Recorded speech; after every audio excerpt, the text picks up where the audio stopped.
USL Championship spotlight is on Segra Field tonight, where Loudoun United hosts San Antonio FC in a clash of youthful energy against veteran strength. Loudoun, driven by academy talent and fresh attacking flair, looks to defend home soil and play spoiler against one of the league's consistent contenders in San Antonio.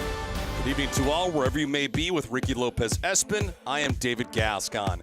Eastern Conference standings right now, Loudoun United in third position. It's really a bounce-back year for head coach Ryan Martin's troops. For Ryan Martin, they want to play a home playoff game here at Segra Field because they're just so good when they do play at Segra Field. 7 wins, 2 losses, 2 draws at home. But for Ryan Martin, it starts with creating an identity. He's done a fantastic job at just building on his foundations, which is combination play in central locations. You have the wide parts with Awua and Mines, but they also get numbers higher up the field. And when they do get into that final third, this Loudoun United side is very composed. They're clinical. Look for them to continue this form here at home against San Antonio. San Antonio FC had a troubling 2024 campaign, but they've risen above the playoff line. Is this as good as it'll get for this side this year? I think you look at the roster that San Antonio has, they can really push up into that 4-5 mark is where I see them in the Western Conference, because Carlos Llamosa does have experience and experienced players that have had success.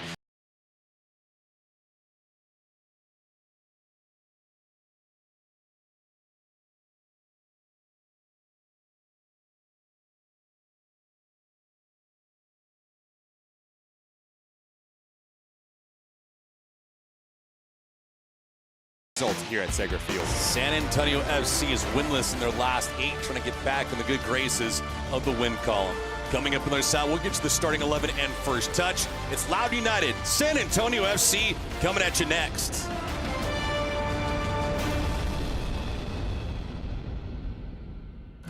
Meet Bob. Did you sign up for your boating class? Nah, I gotta learn how to swim first. Meet Abishola. New shoes? They are a lifestyle. They fell in love and now have a blended family. You're a bad influence. You're welcome. Life isn't always easy when cultures collide. Hey, Auntie. But they can always count that Abishola loves Bob. Everything's gonna be great. And Bob hearts Abishola. Weekdays at 7 on DCW 50. This is business today. Fast, unpredictable, always changing. Shifting trends and technologies are pushing aside old rules. The unexpected is the new normal. At Segra, we'll help you navigate a complex future with state-of-the-art voice, internet, and data protection solutions. We know you have dreams, and we see your potential. Segra, freedom to grow. What kind of future do you want? You have something worth fighting for. Failure is not an option. Anyone? Just a second, Bradley. Anyone? On this field, winners are born. Hold on to your butts. I know who did it. I know why. My thing's bigger. Shut up. Settle up, partner. Here goes nothing. Get your game on. Thanks for coming after me. We look forward to our very bright future.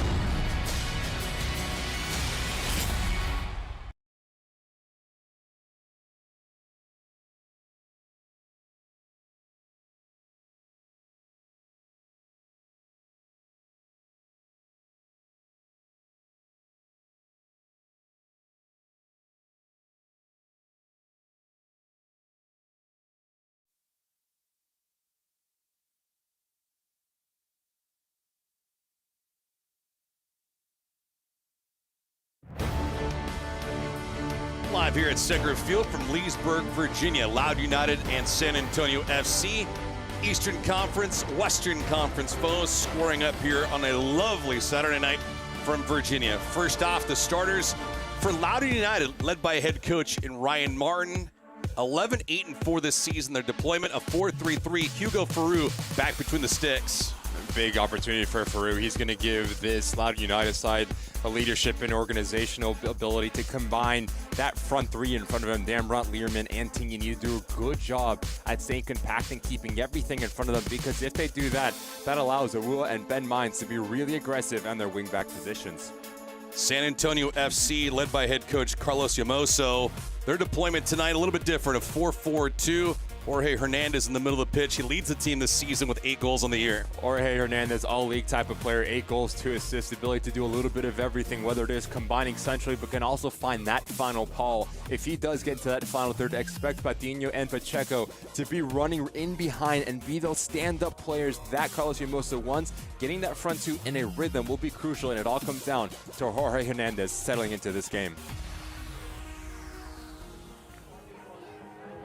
Matchup tonight in a perfect setting. 83 degrees is the weather outside.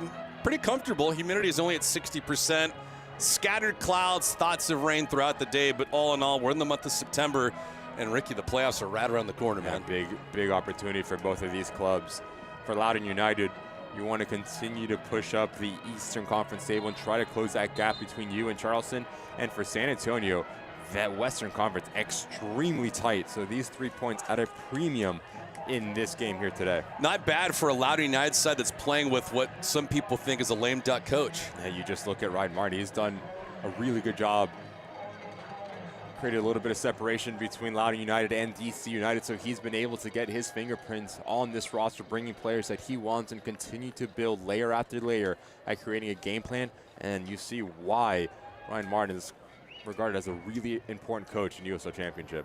Yeah, a huge year for them so far with the 11 victories. They had 11 last year, but they also had 14 defeats. This is only the 4th encounter between these two sides. San Antonio leads the all-time series, just 1 win, no losses, and a couple draws.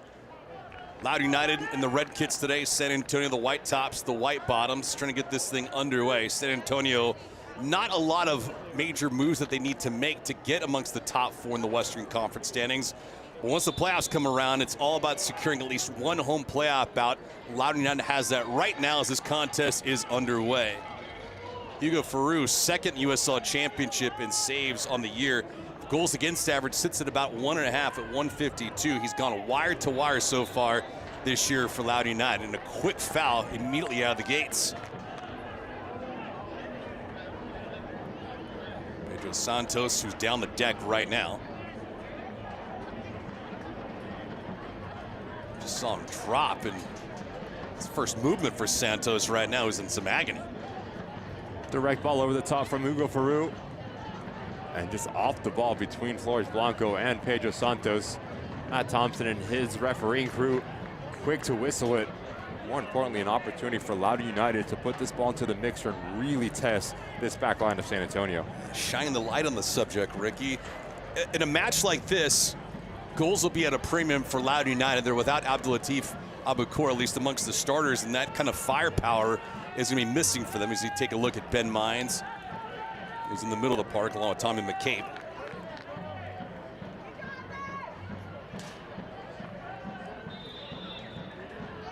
Santos will peel away on this. First free kick from either side, a poor delivery.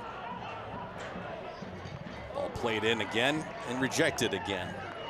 Need more quality there from Florian Velo just to put this ball into the mixer and give your center backs a chance to get on the end of it. With Skundrich, Learman, Dambrot, very physical and aerial tools for Loudoun United. Abukur, who's not playing today, 11 goals on the year for Loudoun United. The team has scored 37 on the year, so all that firepower missing in action for that side. +2 in the goal differential category. Nearly the same for San Antonio. They're the other way around. -2 in the goal differential. But they made some changes, namely at the top. Carlos Hermoso, the new head coach. And you have some high hopes for them, at least when it comes to the postseason standings, huh? Well, you just look at this San Antonio roster, specifically the 2 center backs, Wahi and Mitch Tanner. Those will be the leaders for this San Antonio side, and this man on the ball as well, Santiago Peteño, is a handful to deal with. Was a massive part of their win in the USL Championship final a couple years back where they took down Blue City at Toyota Field. Played outside, an opportunity here for San Antonio. This one glides through. Ben Mines and company will remove this. It's still in the middle of the pitch. San Antonio coming off a 1-0 defeat against New Mexico. They were winless in their last 8 matches across all competitions. Streakiness in this league is a thing of nature, whether it's for the better or the worse. See clubs like Loudoun United that don't have a problem stretching across numerous victories and going unbeaten 6, 7, 8, 9 matches. And then conversely, Ricky, you get other clubs. Loudoun United even not experienced this midway through the year, but San Antonio in a drought right now. And just teams are looking for consistency all over USL Championship, because this league is just massive on momentum, especially momentum going into the playoffs. You see what happened last year with Rhode Island, where the 6th seed going into the 2024 Eastern Conference playoffs went all the way into USL final, taking down Lou City and eventually losing to the Switchbacks at championship day. As we take a look at Carlos Llamosa, the head coach for San Antonio. How challenging is that, though, for a team when you have firepower like Abakura, where you're going to be fielding calls asking for that player's services? Yeah, Ryan Martin is very vocal that they're already receiving calls for Abdelatif Abakura. Not going to be long till we see him elsewhere with the talent that he has. Continue to progress, continue to get better and stronger. A player that brings you to the end of your seat when he does get on the ball. No roll moments yet for either side. Loudoun United this year on home soil, only a couple defeats. 7-2-2 at home. San Antonio on the road, 3-2-5. With these teams above the playoff line, trying to establish themselves in a good spot amongst the contenders in each respective conference. You can make a valid argument that Loudoun United is going to have the much tougher road to go no matter where they meet and see opposition in the Eastern Conference compared to San Antonio, because Loudoun United, Charleston Battery, pretty much the cream of the crop. But mine's there. Good ball. Out wide. Going to be labeled offside. When you have a player of the quality of Tommy McCabe, you can sit a little bit deeper, which will give Awua and this Loudoun United side their flexibility. Notice how Ben Mines comes to feet. What that does, that pulls out Reese Buckmaster and allows Awua to really test in behind. Needs to time his run a little bit better, but good action for Loudoun United. Loudoun United 2-1 victors at El Paso back on September the 6th. We'll be back on the road after this contest, traveling to the desert against Phoenix Rising. Things at this point in the year, not easy, not comfortable. All about surviving. That shot just rolls in on Hugo Ferril, gobble it up. The front two for San Antonio complement each other extremely well with Pacheco and Santiago Patino. Pacheco can come to feet, he can run in behind, and Patino's going to be the one that's going to throw his body around and be the physical presence. Llamosa and San Antonio have two really aggressive front runners here on the road. Pacheco with a couple markers this year, making his 16th appearance of the season for San Antonio. Also his 10th start, man from Lisbon, Portugal. I'm trying to convince you to go there every so often. Yeah, I'll have a couple nights at your villa. Fair enough. One of the beautiful times of the year is right now in Lisbon.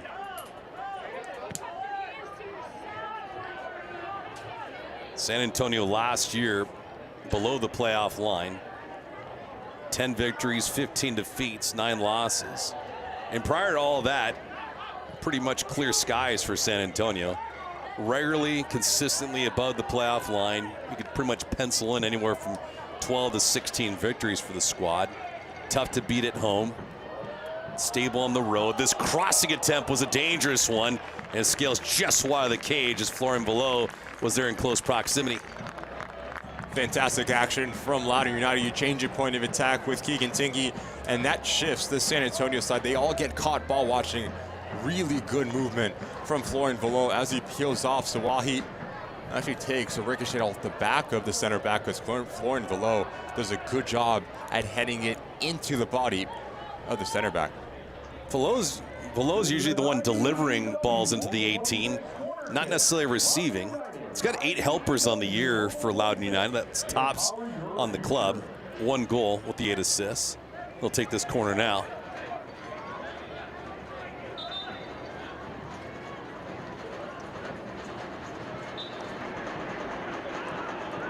Tingy back. Bad ball though for Velo and Loudoun United. But they'll get a reprieve.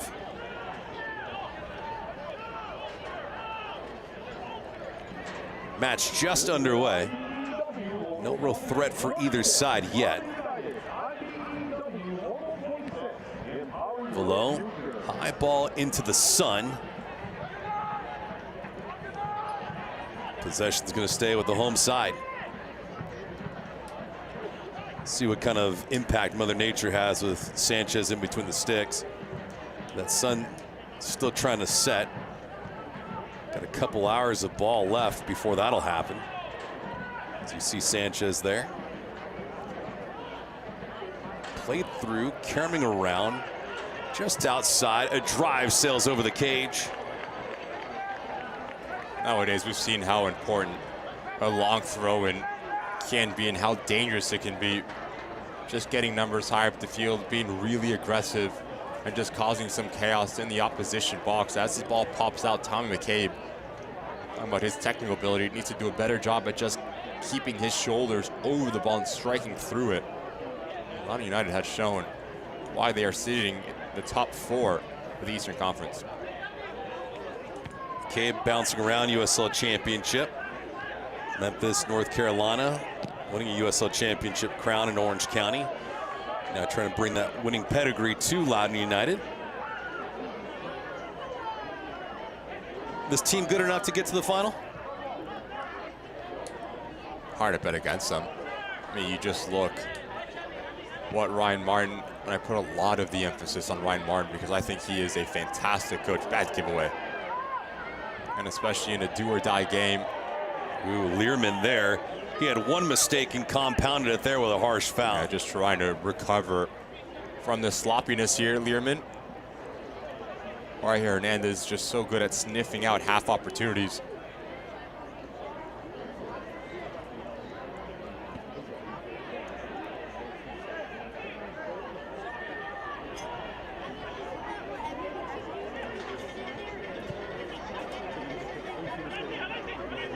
Big emphasis today. Who's going to control in the middle of the pitch for San Antonio compared to Loudoun United?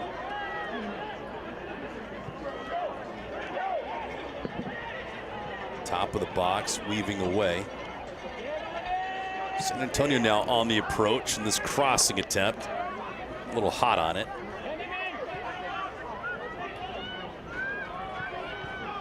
On the ground, it goes right back to Hugo Farou. He's fortunate.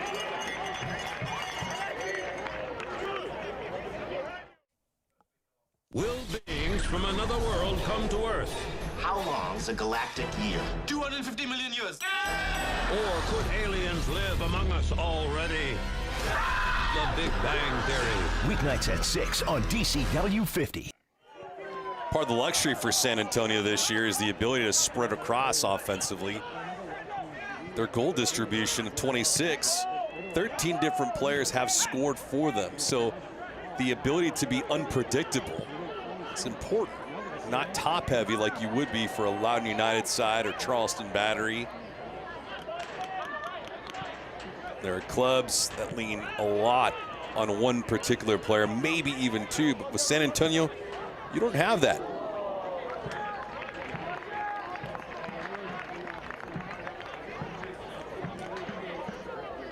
Louisville with some good speed. San Antonio this year. Good on aerial threats. And for Ryan Martin, that's one area that he wants to safeguard against. San Antonio does have excellent size. They're good on set pieces. Loudoun United, though, can score with the best of them. Definitely a club with Ryan Martin. Even if they get behind a goal or two, you're not going to count them out. With 37 goals on the year.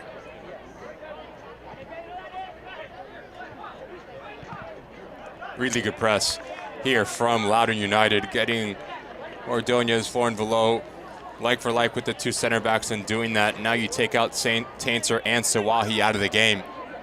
If you take a look at Ryan Martin, the head coach for Loudoun United. Is that something you would wear at the nightclub in Miami or what? That's what I'm wearing right now. Oh, all right. Blazer, jeans, and a hat. I like it. It's comfortable. San Antonio on the move here. This one peeled back.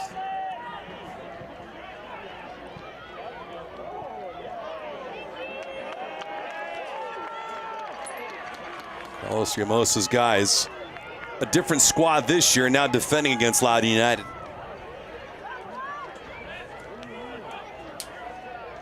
Well, all the way out on the left-hand side, Good walking ball. up. An excellent ball here across. There's nobody around in red for Loudoun United. Here's Awua. Good scamp around. Nice touch pass from Santos. Top of the box. Some good movement. The shot. Oh, a great save at the last minute by Sanchez.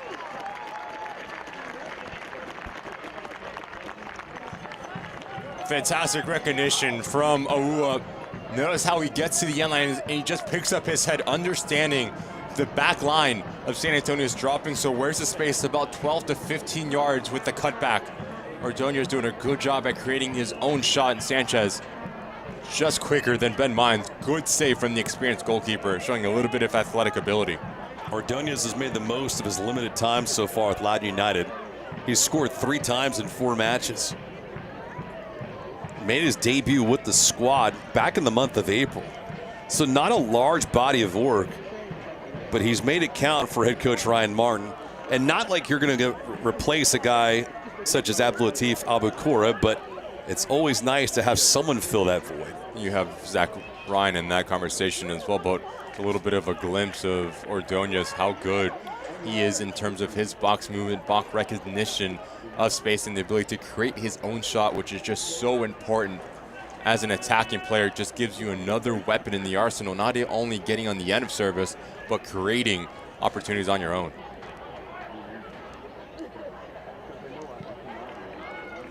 This one peeling away. We'll go right back to San Antonio. San Antonio, last 5, 0-2-3. Ricky, as you mentioned, just the inability to score on the regulars really hindered their performance and stride up the Western Conference ladder.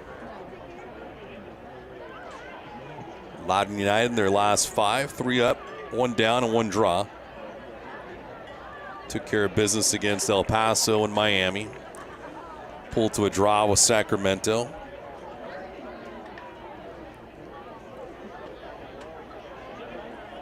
It's a gritty team, though, Loudoun United is. It's flawed, and they don't play like it. They have offense, they have spunk, they have passion, and they're relentless. It's almost the equivalent of a boxer that takes punches and still keeps on coming after you. Yeah, really well-balanced side. This Loudoun United side is, with Ryan Martin calling the shots, have a good mixture of experience of youth and players that continue just to build in terms of their progression individually, which results, pushes the collective higher and higher in the East. Matches like this for San Antonio will really test their defense. Speaking of the defense, nice stop here by Hugo Faru as it goes trickling on in again with his left foot. Wanted to have a lot from Hernandez, but nevertheless, Faru's seen some action. Through the first portion of this half, we haven't seen a lot of San Antonio going forward, but they do have explosive players with Nicky Hernandez, the ability to play centrally with his right foot, left foot. They need to do a little bit of a better job at picking out a corner, and in the end, easy save for Faru.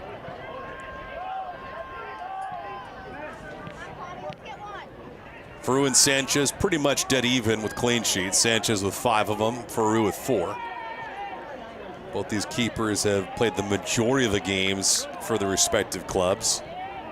Sanchez with 7 victories and 7 draws. It's gonna be 7 defeats and 4 draws. Faru has gone wire to wire. Just doing a good job of keeping it in.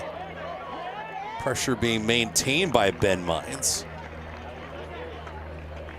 When building out of the back, San Antonio is electing to go like for like and trying to take out Skundrich and Tommy McCabe at central locations. And doing that, that opens up a passing lane into Ordonez. That's about the third time that we've seen Loudoun elect to bypass that first line and second line and play into, watch out. San Antonio trying to push. Faroux caught napping a little bit. First quality moment of this match. That shot blocked. The rebound attempt, that one will stay away. We had some pretty good contact just outside the 18. It's our lead official, Matthew Thompson, looking on. A little bit of confusion on top of the 18-yard box with Patino on the ball, picks up his head.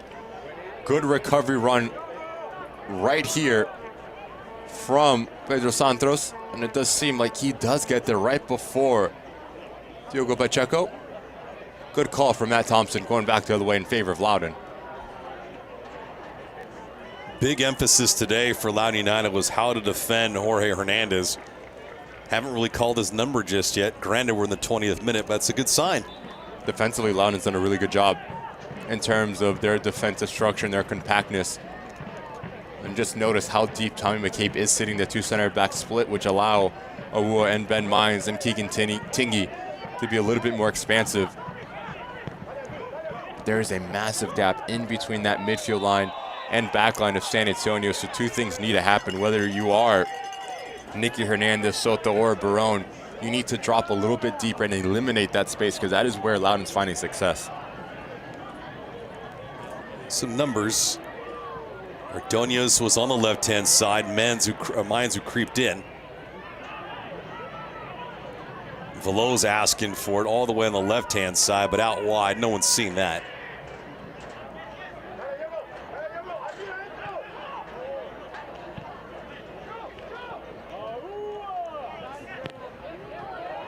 Loudoun more methodical down the pitch. San Antonio just trying to capitalize on some counters. This one played in immediately. Mines was onside. They score! Ordonez and company are on the board on an immediate jump start. It's 1-0 for Loudoun United.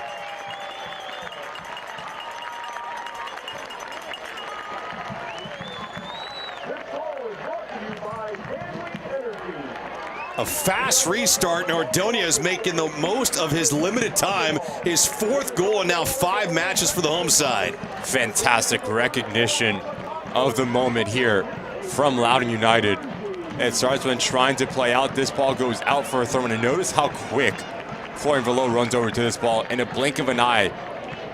Ben Mines is on the ball, and that's a fantastic ball through the legs of Sawahi. Even better timing from Ordonez. Notice how he plays in between the two center backs right there and times his run to perfection.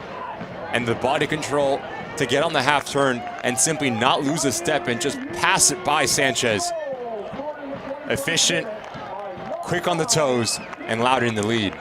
Loudoun working right there like they were double parked. That's how fast Mines got to Ordonez, capitalizing on the breakdown mentally for San Antonio. And just what the home side needs, 1-0, the advantage here in the opening half. Yeah, the argument for Mitch Tainer and Alexis Sawahi is that they believe that Ordonez was offside. At the end of that replay, you saw Mitch Tainer sprint over to the sideline to have a conversation with the assistant referee. That's what lobbied in again. Rua, bad area to put that ball. He was fortunate enough, though, as Tingy was there to clean it up. Good opportunity to tell you as well, no VAR here in USL Championship.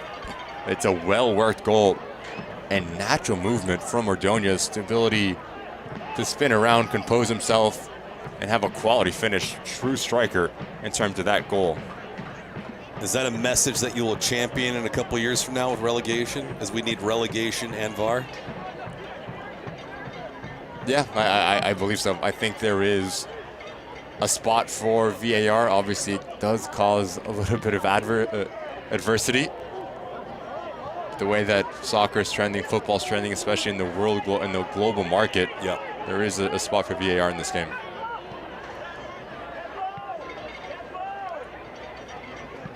Have it across the world, have it in international competitions, domestically as well, but not in USL Championship or USL League One.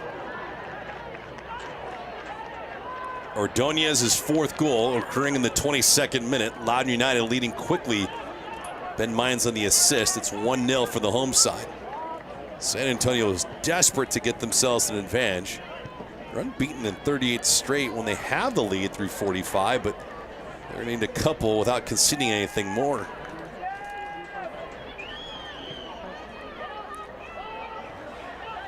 The offense, though, for Carlos Llamosa been non-existent. A couple shots on Hugo Faru, but not a lot of power behind it. Oh, Mines was asking for it. He had a step on the back line and did not receive it. Pressure stayed on McCabe.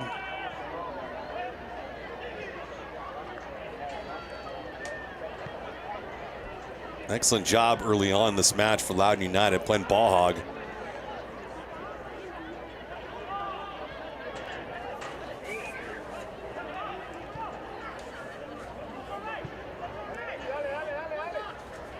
Possession, chances, opportunities for Loudoun United. San Antonio trying to get themselves ready for anything on the defensive side. This one played through but cleared away. Possession stays again with Loudoun United.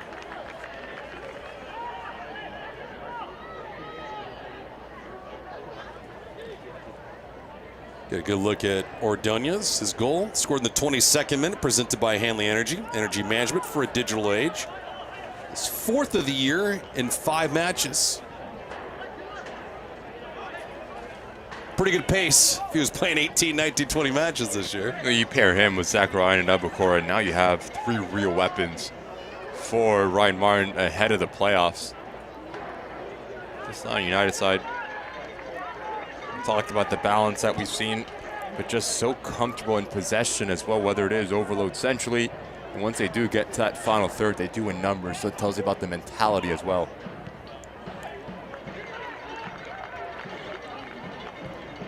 We'll get to dip inside USL Championship at the break. Stats and highlights, news and notes. We'll also get to look around the entire league. Matches that are on deck. Granted, this is not a 6-point swing for a winner and a loser. They're in different conferences, but Tingy, who's down right now, is not getting back to his toes. But this is huge for everyone looking up at San Antonio and Loudoun United. Las Vegas plays tonight. They're trying to get themselves above the playoff line. Always difficult for a team on the outside looking in, having to rely on other teams to do their dirty work.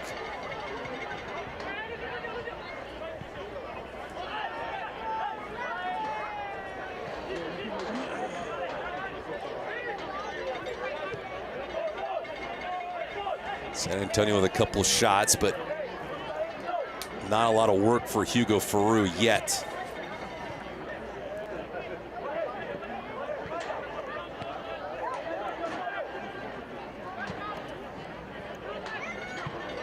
First sustained level of possession for San Antonio in this match. 2 Hopper. Bit of misjudgment. Velo will settle it. Loudoun United now trying to get this thing into the attacking third. Just needs to be a little bit cleaner for San Antonio in that final third, doing a good job at progressing through their defensive third, that midfield third, but once they get into around that 18-yard box, it's just a little bit too slow, too indecisive. That's why we start to see Loudoun United be really dominant in possession.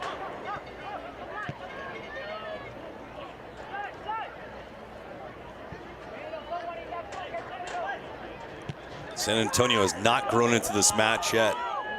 Mines had a couple different areas to fire, and he puts this one, a dribbler on goal. Easy for Sanchez to stop. Ben Mines seems really comfortable in this half pocket of space on the left-hand side. He's doing a good job at receiving the ball with his hips facing the goal, able to really apply pressure on this back line of Mitch Tainer and San Antonio.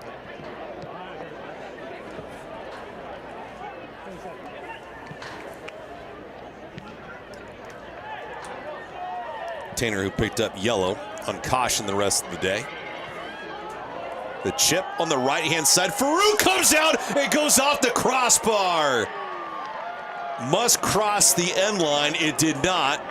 First big break of this match goes to Loudoun United.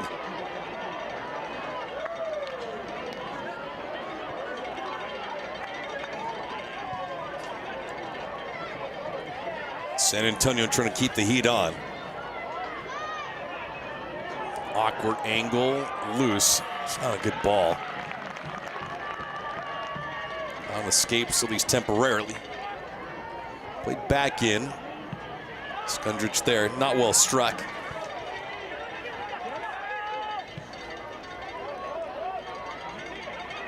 Right to San Antonio, they're sticking with it.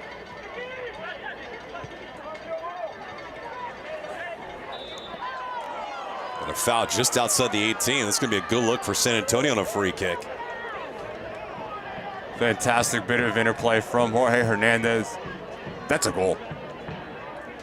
That is a goal. It seemed on that look that the whole ball goes over the goal line. Take a look at that again. Just notice where the ball bounces once it does come off the crossbar, where the rubber pellets just come up. Oh, yeah. That is a goal about half of a yard. It should be 1-1. And again, no VAR here in USL Championship, because if there was, we'd point to the midway and it'd be 1-1. Pacheco and company with a great look towards target and no reward. Pellets of the dead giveaway. That was it. Big miss for Matt Thompson, the officiating crew, and San Antonio now needing to score a couple goals here to draw even. Let's see if Hernandez takes this.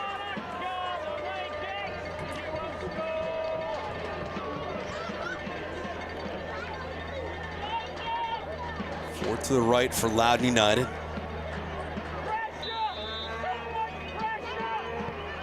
Oh, this one airmailed by Pacheco.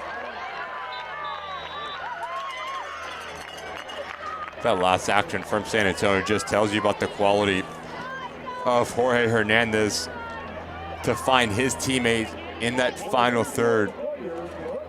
As you see the movement of Pacheco, been really active for San Antonio over the last couple moments in particular, but yet Loudoun United in the driver's seat through this goal. Good recognition from Florian Valot, Ben Mons, and just notice the timing from Ordonez as he just peels right in front of Mitch Tainter. Flawless and natural movement in the way that he gets on the half turn. Simply just passes it by Richard Sanchez, and the argument for San Antonio says that he is offside. Difficult to tell from that angle.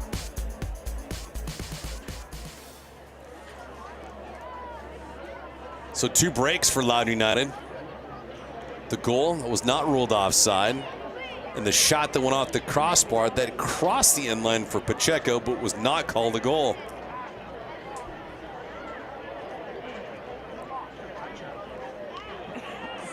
We could start that championship message though, right? In 2 years, Ricky, with relegation, and get VAR and change the dynamics for some teams.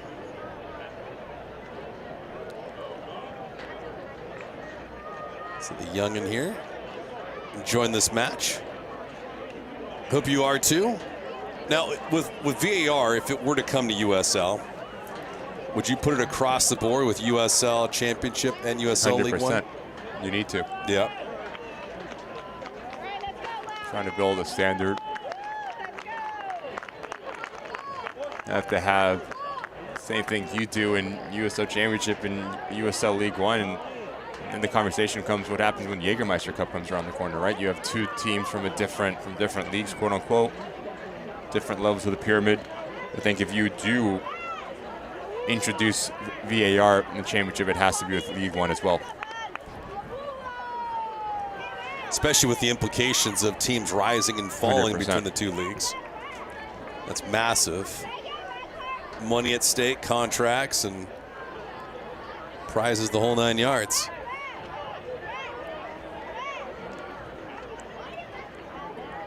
So Ordonez with the goal in the 22nd minute.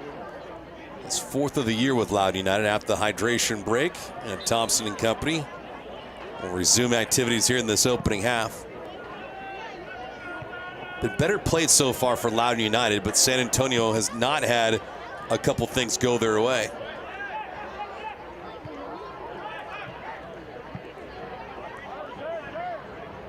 Mines, who was down, picked himself up. Ordonez.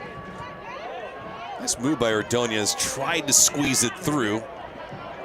Nearly had gotten it back. San Antonio now with the push. They don't have numbers. Excellent transition here for Loudoun United. This one takes a funky ricochet. Wua controls it for Loudoun United.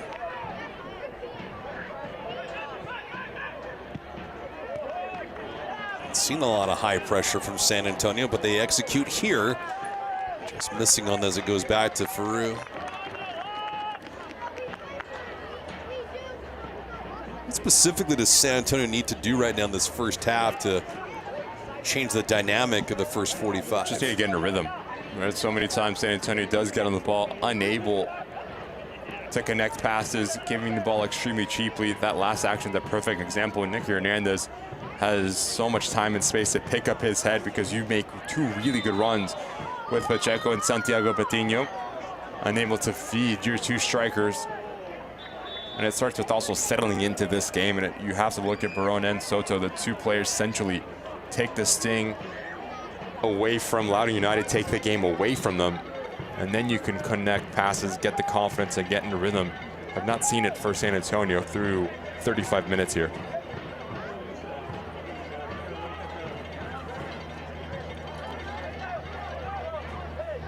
San Antonio has not played bad, just not have played to the level of Loudoun United yet. Pacheco just missing on a shot that hit the crossbar. Did cross the inline, but officials did not see it. Outside of that, Jorge Hernandez is not gunning into the act at all.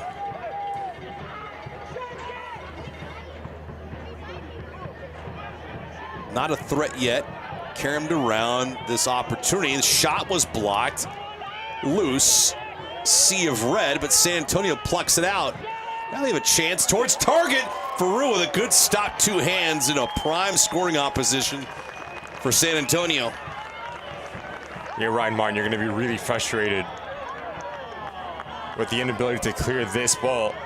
And as chaos ensues, just notice how quickly Pacheco shifts his ball to his left foot. So fast, allowing him just to step into it, not allowing any Loudoun United player to step in and close down that angle. It's a good save for Faru. He sees it late because there's a lot of traffic in front of him. And good recovery to clean up the mess for his defenders.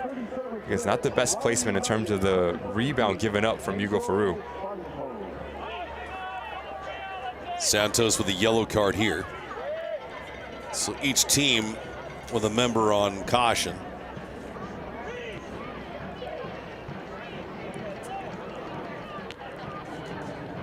Pacheco's credit, though, he keeps firing away. Two quality shots. One that got past Faru, the other not an easy save. 37th minute.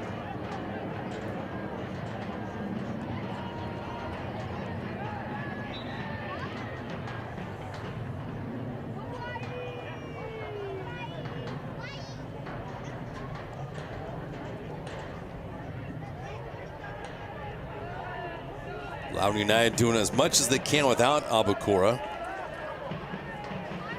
The one luxury that Ryan Martin does have is he has talent on the sideline that can make an impact for him too. A pretty deep bench. And typically in years past, this has been a roster that has been designed for recruitment, particularly for DC United, other clubs from around the world. But this year, Loudoun United focused only on themselves, and they're reaping the benefits. Ordonez had a step. Mines did not look his way. Some miscommunication, but Loudoun United still has it. Push back. Skundrich. Velo here. Ordonez being marked. Trying to waddle his way towards the 6, but he has to peel now back.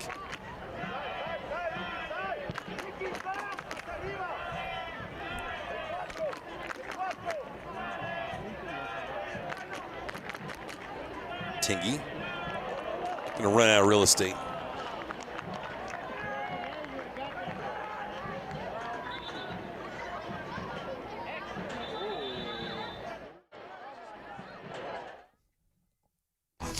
Meet Abishola. Life isn't always easy when cultures collide. Hey, Auntie. But they can always count that Abishola loves Bob, and Bob hearts Abishola. Weekdays at 7 on DCW 50. 39th minute. Ordonez is the lone marker for Loudoun United in the 22nd minute. San Antonio had a goal that was not counted from Pacheco. Off the crossbar, across the end line. They have some numbers here, though. Oh, good play at the very last minute. It's now twice in this match. Loudoun United's got a little lackadaisical playing through the back. The best opportunities for this San Antonio side have come just through the sloppiness of Loudoun United just trying to play through the back. And again, Nicky Hernandez needs to do a better job at finding Patino here because it is a 2v1. That action and that opportunity needs to end up at the very least with a shot on target and really testing for room. A little sleepwalking, if you will. Must have communication. Can't hear. No one's chirping. And those breakdowns could be monumental for Loudoun United, but fortunate enough right now with the lead.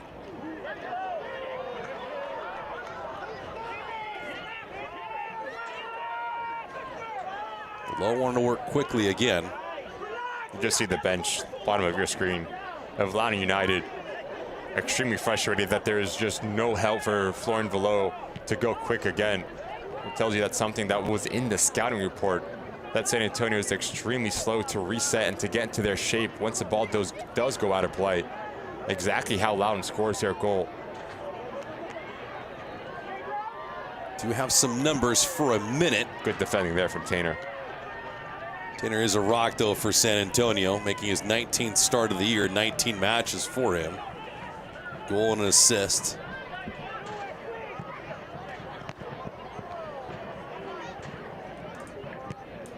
It's a defender of the year a couple years ago in 2022. Ooh, Pacheco. Push this thing through, but it goes right back to Hugo Faru. Match does take a dip right now in energy. It seemed like the first 10 to 15 minutes, good high-level play for Loudoun United. Now both sides have just tapered off. Just getting caught in gear one, this game does seem like. But that goal for Loudoun has settled them in, understanding they do not need to go and chase the scoreline up a goal. So now the onus, watch out.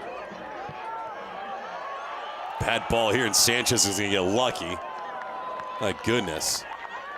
Ordonez, you see Ben Mines with his arm up. Santos needs to take a first touch here, especially with the time that he has of Sanchez stepping up. Just almost rushes it. He has time to take a touch out of his body and step into that and put it on target with the wand of a left foot he is. And the reason why Ordonez is caught offside is because as Sanchez is the highest defender, he is, quote unquote, now titled as a defender, and it's Mitch Tainer who is the last defender, the last player. Well, that is why Ordonez is called offside. Match has definitely taken a different shape. Crossing attempt here didn't materialize for Hernandez. That'll be a big question mark for head coach Carlos Llamosa. Where can he get touches for guys like Hernandez in the second half? It's been Pacheco and then everybody else. It's not a good sign for the San Antonio squad that's trying to keep themselves above the playoff line. And every single time Diogo Pacheco gets on the ball, he just seems isolated, asking for him to do a little bit too much. Santiago Patino only 6 touches through the majority of this first half. Not good enough for your striker and your focal point going forward.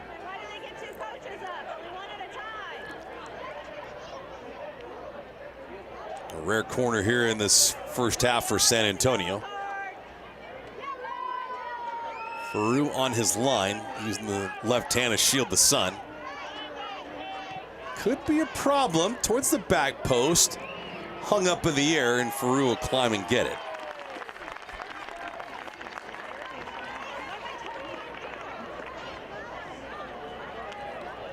Keep an eye on our fourth official, see how much stoppage time we are awarded. Let's see another booking here. We do. It's our third yellow card of this match. Pedro Santos, has been on the end of some really difficult challenges. The ability to feel where the pressure is coming, knows Flores Blanco is stepping in. So at the last second, just need to take that touch around the corner.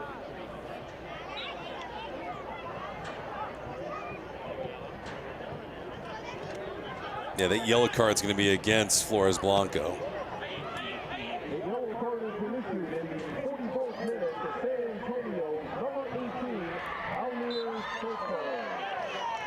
I say Soto on that. Could have sworn that was Flores Blanco, unless there was some kind of verbal communication that it has to be for dissent then, because the person that puts in that challenge is Flores Blanco. Yeah. So we'll make the change. All the same though. Soto and Tainer on yellow. 45th minute. Ball had some screwy backspin to it. Mines nearly got to it. How will each team close out this opening half?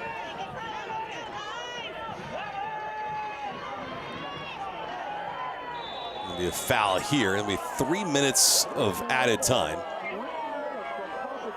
Skundrich not happy. Santos not happy. It's gonna be red shown here. Oh my. That is on Santos. Yeah, it's 2 yellows. His day is over with. 2 yellows in the opening half for Pedro Santos. And what a poor foul from Santos.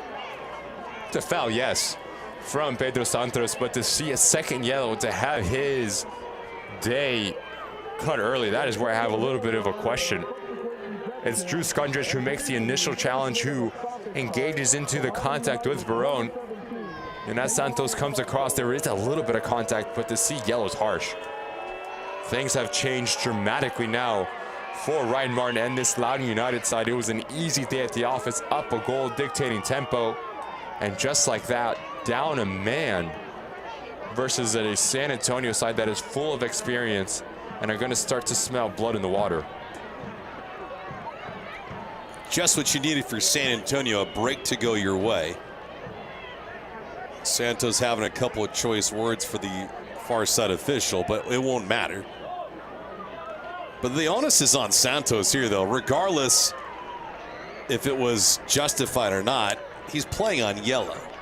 Yeah, understanding that if you are in the book already, you need to be really smart in how you go into challenges and the challenges you go into.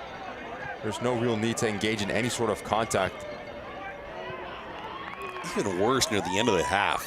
Inexcusable for Santos. So 3 minutes of stoppage time. And for San Antonio, quality minutes for them now. Club that's down just a goal. Heel kick and a dead giveaway here. I've seen about 4 times Nicky Hernandez try to do that same exact pass.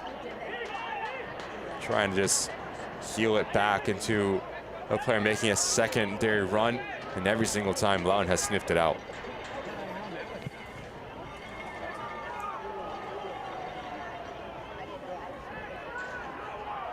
A dead giveaway here from San Antonio goes right back to Loudoun United. This match has had anything but flow. Just been choppy waters. Ordonio's capitalized on an immediate restart for Loudoun United off the throw-in. Mines fed him on the assist. Mines his 6th helper of the year. Ordonez his 4th goal in 5 bouts with Loudoun United. That's how the home team stands. Pedro Santos, 2 yellow cards in this first half. His day is over with.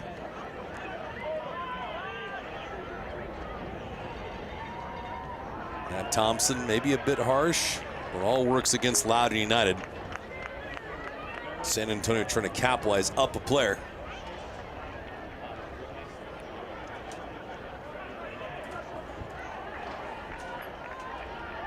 Scores and highlights right around the corner, along with USL Championship news and notes.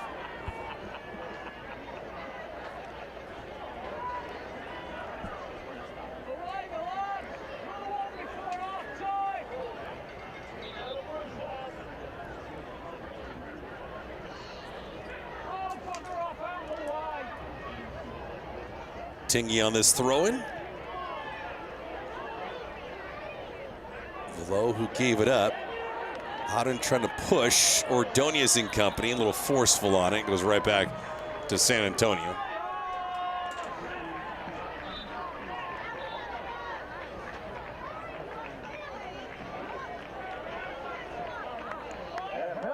Well, Matt Thompson not really enthusiastic about the whistle, so much like everything else this opening half, a little bit chaotic. First half comes to a close. Loudoun United has the lead, but it is not pretty, Ricky. It's going to be a completely different second 45 minutes. Loudoun down a man, up a goal, so expect Ryan Martin to maybe be a little bit more defensive-minded to start the second half. And for Carlos, most of the message for San Antonio is to go after this result. You need to start to play on the front foot. I expect them to play a little bit more direct to try to get the equalizer. Ordonez's goal in the 22nd minute. Florian Velo helping out the cause as well. Ben Mines his 6th helper on the season. Loudoun United has control. Down a player, but up a goal through 45. Loudoun United, San Antonio at the break through 45 minutes of play. We'll be back.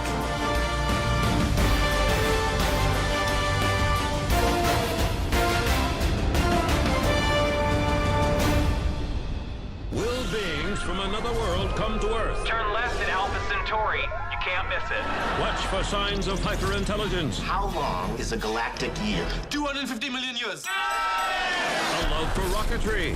I remember them going up higher. And the capability to destroy humanity.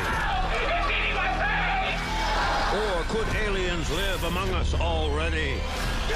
You decide on the Big Bang Theory. Weeknights at 6 on DCW 50. This is business today. Fast, unpredictable, always changing. Shifting trends and technologies are pushing aside old rules. The unexpected is the new normal. At Segra, we'll help you navigate a complex future with state-of-the-art voice, internet, and data protection solutions. We know you have dreams, and we see your potential. Segra, freedom to grow. DC News Now is on Roku. Early morning, ready, set, Roku. Afternoon, Roke Us. Evening, overnight, whenever you want, Roke it on Roku. Need your weather? We've got that.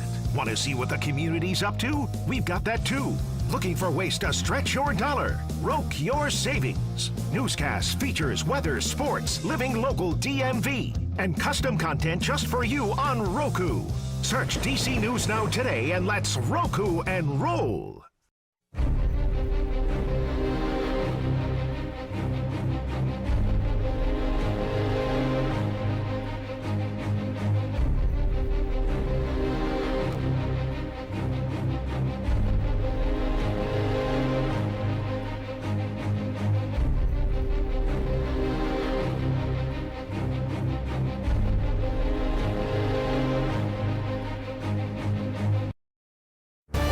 Right now from Segra Field, Ricky Lopez-Espin and myself, David Gascon. Loudoun United with the advantage right now at 1-0. Plenty of things to chew on now at the end of the opening half, and that also includes player transactions. So we take a look now at USL in the transfer market. Fellas, what do we got?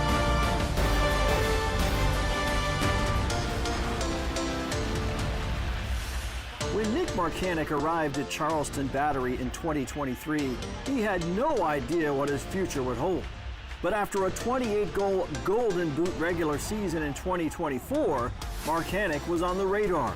a six-figure transfer to Castellón in Spain's second division, a financial win for USL, one of many overseen by Oliver Wyss, USL's head of global football development and sporting director. All around the globe, guys are moving all directions. It's perfect timing. Literally a few days ago, the global transfer summer window closed. New records, $9.76 billion spent. Alone $3 billion in England spent. So USL is a very small part of it, but obviously part of my goal is to make USL a bigger part of it. You see these things come across your desk. What are the steps to take it from that phone call to a deal happening? Well, I think it's, first and foremost, it's negotiating a good deal, a proper transfer that is obviously a transfer fee, that is a future sell-on, which is very important, which some of our players are getting now in our clubs in the return, and then it's good incentives. So structuring a proper transfer deal is the key to a successful return of investment on player development. Give me some of the big ones you've seen and some of the quality that's out there overseas, for instance. I think you have to do the two records that started with the Weinman brothers, right? One going to Benfica, Josh and Elijah going to the LA Galaxy for record-breaking fees. Josh over $1 million. But then we have follow-ups like Fidel Barajas, where there was also a secondary when you moved from Charleston to RSL and then into Chivas Guadalajara, which gave you a big return. We have the likes of Correa Osandina, right, that went to Feyenoord and now at Casa Pia. But now we just had another recent very good one with Mamadou Cheng that went obviously from Hartford Athletic into went to Minnesota United. Good transfer fee, and I'm sure there will be secondary transfer fee that everyone will benefit off. Who might be next? The rumor mills could churn for USL players at any time, and the next transfer window begins January 2026.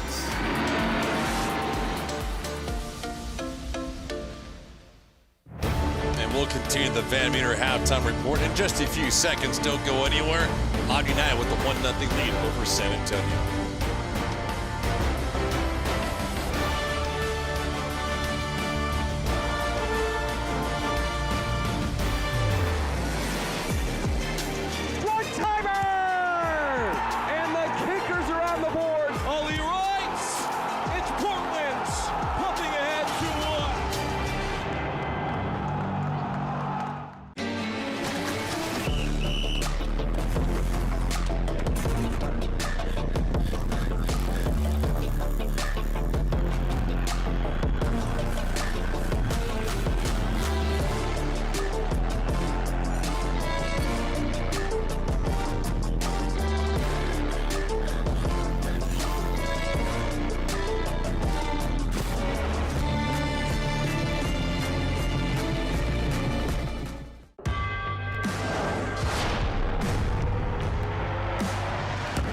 Tires in the USL help soccer journeys everywhere to drive harder. From city playgrounds to suburban sidelines, from early mornings to late nights, from fun with friends to winner takes all, from the biggest fan to the biggest heart.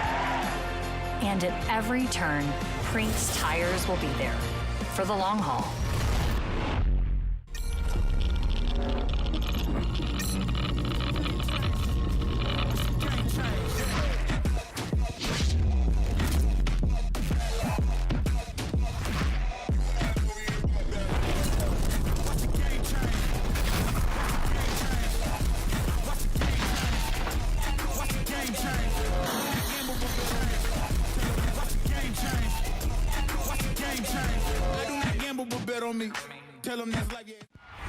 You don't stop chanting, you don't stop drumming, yelling and screaming and chanting. We'll follow them wherever, pretty much. That's just the love that we have for our team. DC News Now, bigger and only getting better. Join us as we welcome Susan Tran to the DC News Now team. Decades of journalism experience, a steadfast commitment to community, and an energy we can't wait for. Susan Tran joins DC News Now. Super serving the DMV with Susan Tran at the anchor desk. Good evening, and thank you so much for joining us on DC News Now. Back here at Segra Field with Ricky Lopez-Espin. I'm David Gask. I'm the Van Meter halftime report. Loudoun United with the advantage. Ordonez in the 22nd minute with the advantage. It's 1-0 Loudoun United. Jägermeister Cup final right around the corner. Rick, I know you're going to be geeked up for this. 2 USL Championship sides, though, Sacramento and Hartford. And 2 championship sides that are in really good form. Sacramento Republic went to Loudoun United in the quarterfinal, took down Loudoun. Darren Mazzola did a fantastic job in back-to-back penalties. And then you look at Hartford Athletic and Brendan Burke, what they've been able to do as of late, took down the USL League One darlings in Greenville Triumph. They will now go to Sacramento October 4th. Haji Berry, he is a player that can make a big difference for Hartford Athletic if they want to win a trophy. Yeah, Hartford Athletic playing their best ball right now at the perfect time of the season. As we mentioned, the Jägermeister Cup is set, but all of that, Haji Berry coming to town. I don't know if there's a favorite out east outside of Charleston and Lou City, but man, this really boosts the confidence for Hartford. Yeah, well, Hartford Athletic and Brendan Burke continuing to get stronger and stronger as this season progresses. With Haji Berry, Brendan Burke almost rewriting the whole roster of the switchbacks from a couple years back. Haji Berry comes back with Michi Engelina and Augie Williams. Scored a brace against the Yilkon Roots and becomes the 9th player to record 100 goal contributions. And he's done a really good job and starting to come into form under Bob Lilly as well. Team of the week for week number 27, Augie Williams is in the middle of the pitch. No real shock out there, though, as you see Faroux and Ben Mines, along with Florian Velo, 3 members for Loudoun United here amongst the 11. When you get 3 points on the road at El Paso, this is what happens. Florian Velo, Hugo Faroux, and Ben Mines, Augie Williams in there, Russell Cicerone, Cal Jennings. Jack Blake scored a fantastic goal at Charleston, and Neil Collins, we talked about the form that Sacramento Republic is in, is the coach of the week. Congratulations to all those players being named Team of the Week in USL Championship. Tonight, what's on tap? Oh, it'll be a good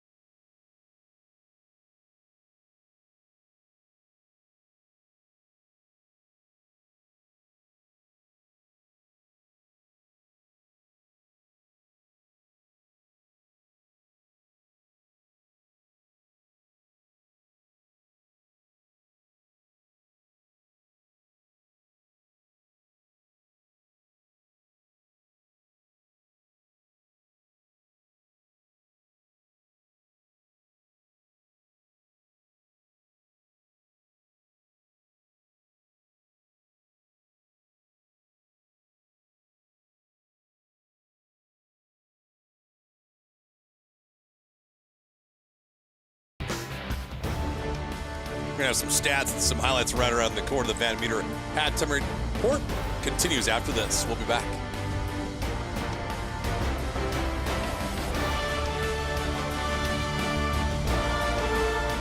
DC News Now, the only station focusing on the entire DMV. Reporters in 5 locations throughout the region.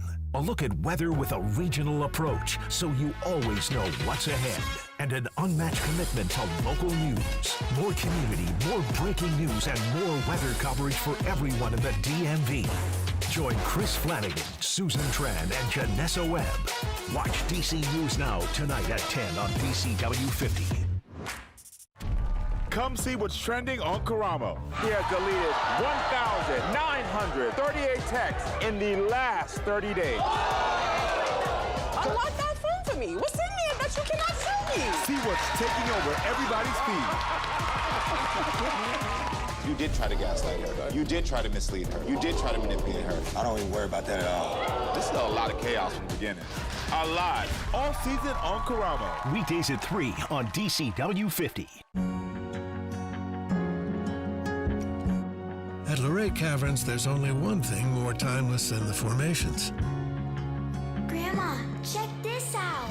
The memories. What will you discover?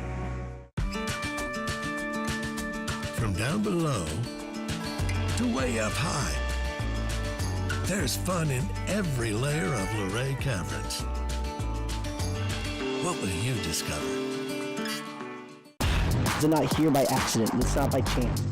You know, you only get one chance to make a first impression. The game day environment is unlike anything I've experienced. It's loud, it's authentically Maine. Even if supporter doesn't play on the pitch, we fight together. Don't get many opportunities to be a part of something brand new. We do have a responsibility to set the foundation. People are coming here because they know soccer and they want to watch.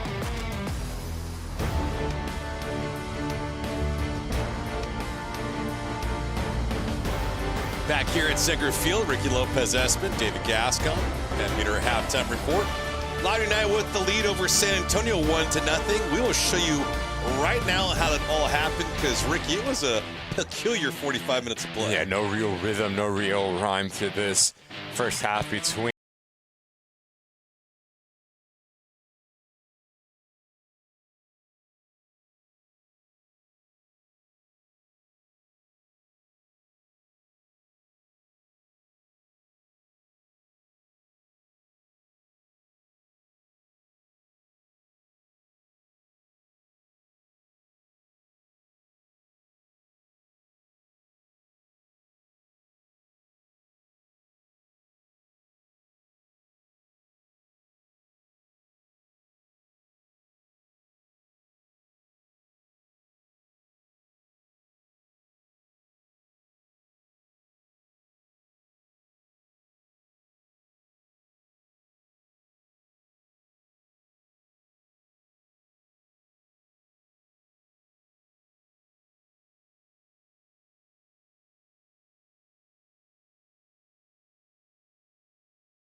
zero. One thing we do not see amongst those highlights is the low light for Pedro Santos. He didn't pick up one, but 2 yellow cards. His day is over with. So Loudoun United playing the rest of this match down a player.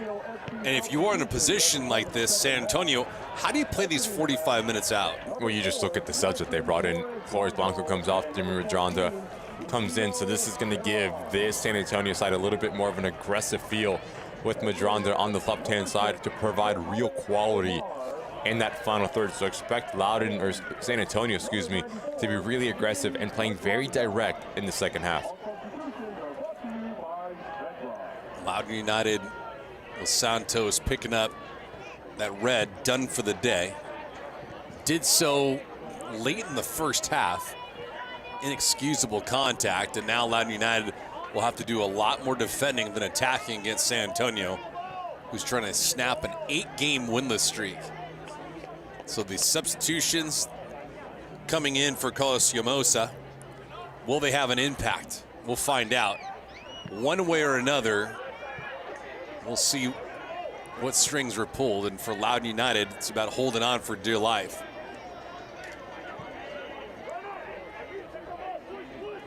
Holding on to 3 points. They need it, though. This one cleared away. This drive from well out, scaling over Faroux. Just see Faroux there trying to signal to his team that you need to force San Antonio wide, never centrally. Because as this ball pops out, so doing a good job, but as he approaches the ball, his shoulders go back, and that's why it goes up and over the crossbar, unable to test the goalkeeper of Loudoun. Soto with a yellow card in the first half. Tanner also picked up one.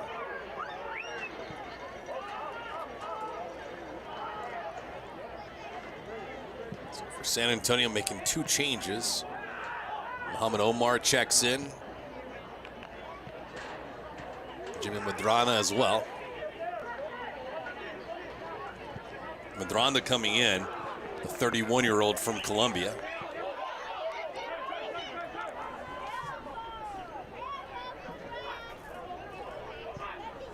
Omar making his 12th appearance here for San Antonio in the season. Does have a goal to his tally.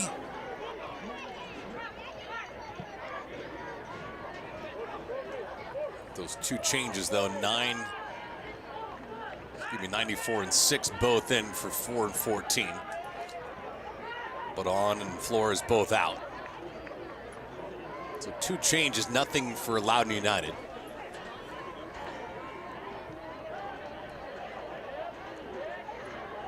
Expect a lot more of Sanchez not getting as much work here in the second half like he did in the first. This drive gonna go on goal. Farouk with a good stop. Most of the action he saw in the first half was from well out with no pace. Here in half number 2, much better from San Antonio. Fantastic little pick out here for Nicky Hernandez. The quickness that he gets this shot off as he plays it into Jorge Hernandez. Really good shape on this strike. And if you are Farouk, it's about the 3rd time that you've parried this ball away into a dangerous area. Give credit to Keegan Tingy. Flawless positioning just to clear his lines. As a goalkeeper, you need to push it away from traffic, not allowing a rebound to instill.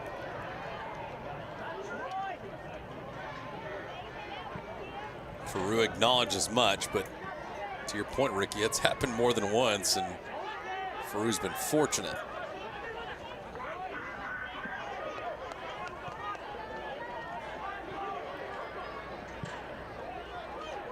San Antonio down a goal, but a world of time to come back and find an equalizer.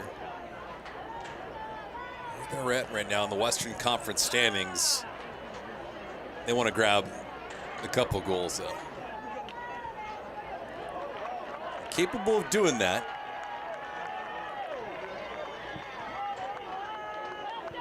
Big question mark here for Loudoun United is how do they play out this 45 minutes of play? Of course, they're not going to be going full throttle. Played through on the left-hand side. Fine defending again by Loudoun United. Really good defending there from Learman. To drop off, to cut down the angle, and just simply pick the pocket of Nicky Hernandez, who's having a really difficult time getting into rhythm and just finding the tempo to this game. It's going to be a really difficult half for Ordonez, as you are the lone striker with a team that is down a man. It's going to be really important for you to hold up the ball, to be that focal point, to slow the game down, to allow your teammates to come underneath you and supply the service. So he needs to be really good within his physicality, the number 9 for Loudoun United. Shots 18-6 in favor of San Antonio. They have 3 on target to 3 for Loudoun United. Possession in the opening half, control by Loudoun United by a wide margin, 55% to 45. Expected goals for, just about 1 for Loudoun United and a half for San Antonio.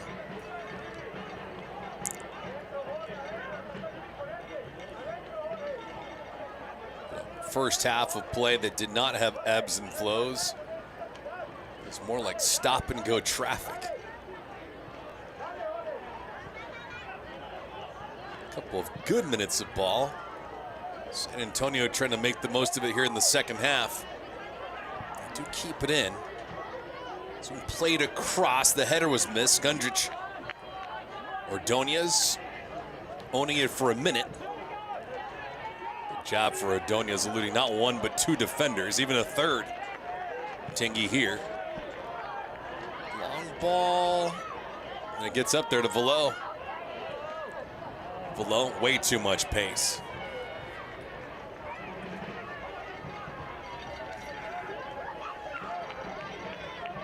If you're Ryan Martin in the second half, obviously you're not going to be going for goal a whole lot. But how do you manage and what do you do with your talent? We have to find the right balance. If you are this Loudoun United side and Ryan Martin, understanding that yes, you're going to receive a lot of pressure at the disadvantage that you are, but in doing that, you cannot just continue to ask for it. You have to have the ability to get on the ball, to continue to dictate tempo, because we know San Antonio is going to commit a lot of numbers forward. So if you can catch them out in transitional moments, that will be a way that you can double this lead and put this game to bed.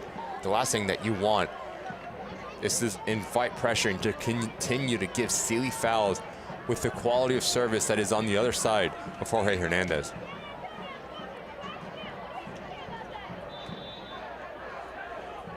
Questions that will be asked. San Antonio trying to do that as this ball skips away. It'll go right back to Loudoun United.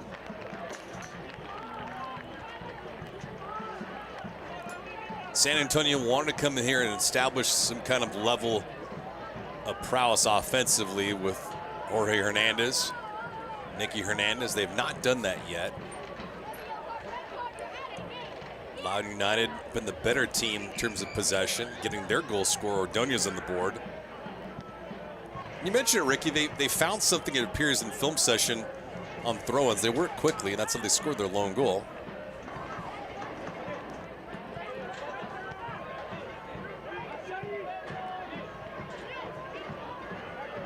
But the onus is on San Antonio to create some personality in this match, because it doesn't have one. Great work. That's exactly what I'm talking about for Ordonez. Really well done to just ride the challenge of Soto, who is on a yellow card. And that is the conversation that Loudoun United is having to Matt Thompson, saying it is a similar challenge that Pedro Santos got sent off for.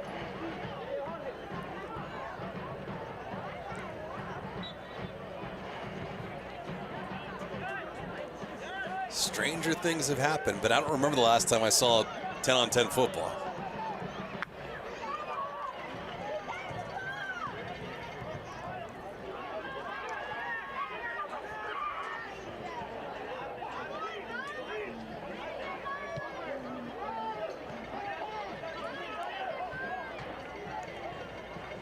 San Antonio with 2 changes to begin this second half. Nothing for Loudoun United.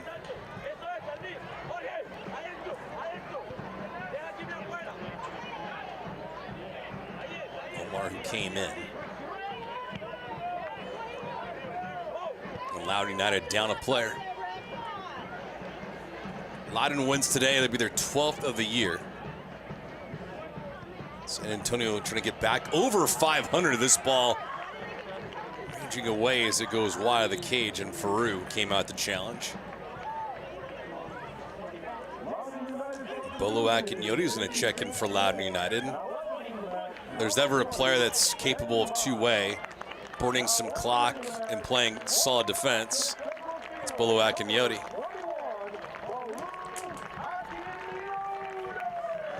Club debut for Bolo Akinyoti. A play that Ryan Martin is extremely high on with the quality that he brings. He's going to give this Loudoun United side some leadership, but more importantly, the ability to put out fires when a team is going to be under the amount of pressure that they are. Expect him to stay at home, essentially try to muck up the game, clog passing lanes. What an opportunity this is for Bolo just to introduce himself to Segra Field.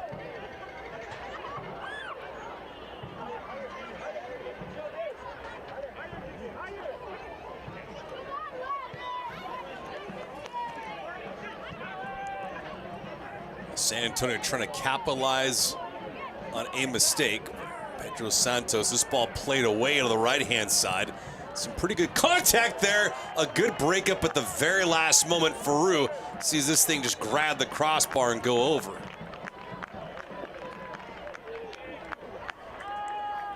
Good action from San Antonio, and just notice the amount of numbers they have going forward. Really aggressive, trying to search for this equalizer. But center of your screen, as this ball comes across, I just want you to watch the movement and how alive Patino comes right now.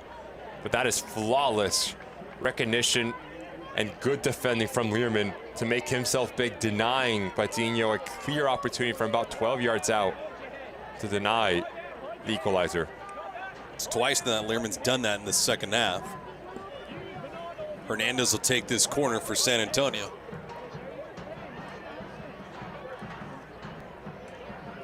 Hernandez, good job just floating up in the air, and there's an equalizer!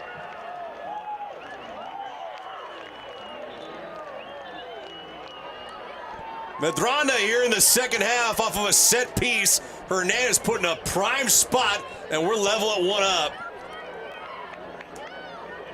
Talked about the importance for San Antonio and set pieces. When you have a player like Jorge Hernandez standing over the ball, you expect quality, but more importantly, you get numbers higher up the field and have the willingness to want to win their individual duels.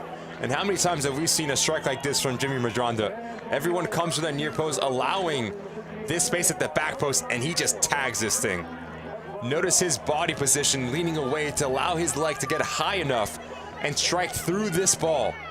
It is a great strike for Medranda, and 1-1 right around the hour mark here at Segra Field. That ball landed on the lap of Madrana. He punctured it home. Looking for a second one here. Farouk with a big stop to keep this game deadlocked at 1. Loudoun United has made a handful of mistakes in this match. They've been beat by once, but it's been on the regular, though. Got to imagine the dismay of Ryan Martin.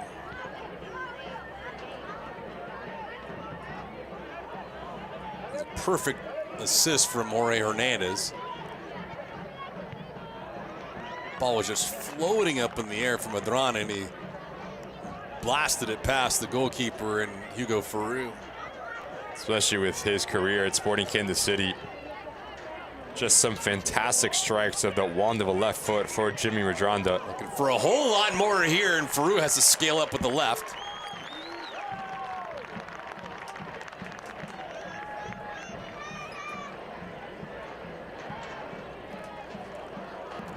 And this time it's Soto forcing a really good save of Hugo Farouk. The extension of the left arm to push it up and over his crossbar.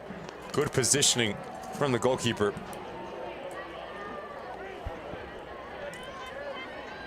Loudoun United living dangerously now. Down a player. San Antonio has clearly grown into this match.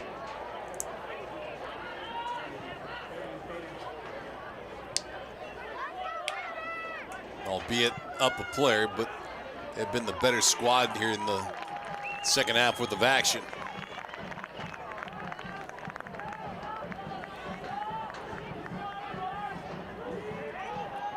With the emphasis on defending, now that the game is tied 1-1, San Antonio looking for a whole lot more. Can they capitalize? Akinyoti's trying to recover. Madrana into the 18. This one poked away and past Farouk. Living and dying by the mistakes is Loudoun United. San Antonio has now their first lead as Patino's put it home. It's 2-1.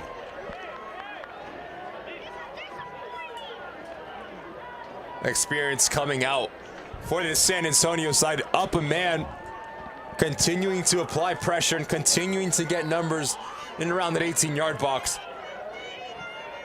What an impact Jimmy Madrana has put into this game.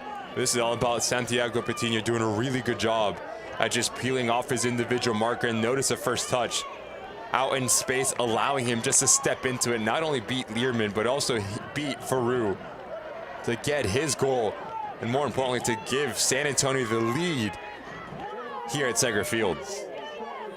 So Patino on the board. It's his first goal of the season with Loudoun United. Madrana now with a couple of points on the day. A goal and an assist. It's quite a bit of work here in a short frame. Carlos Llamosa has pulled the right strings for San Antonio to begin this second half. And a club that was a little snake bit in the opening half has now found their groove here in half number 2. At the very least, it should have been 1-1 at the end of 45. But San Antonio played up a player. But now they've found the advantage. Can Loudoun United counter? Tingy. Out wide, the cross! Oh, and it finds the back of the net!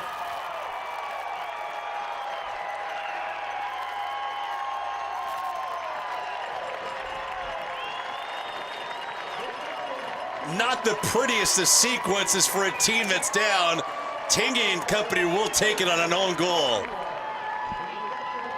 Great response for Loudoun United, and Ryan Martin, it comes with the understanding of Ordonez. Notice how he puts his body in between him and the marker. That allows King and Tingy to get himself in a more advanced role, and this is all about the composure from Keegan Tingy. First touch out of his body, allowing the play to develop and putting the ball into a dangerous area. It's an uh-oh moment between San Antonio's back line and Sanchez. 2-2. This has been anything but a work of art. And they're going to give the goal to Tingy, but it looked like it went off the back line of San Antonio. All counts the same though, Ricky. This is a peculiar match that has unfolded here, especially in the second half.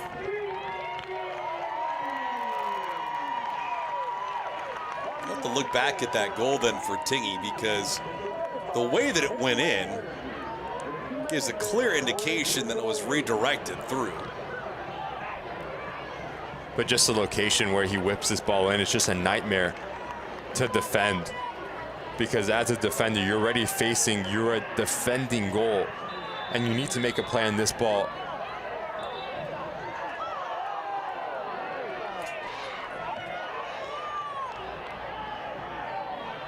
And you just see the location.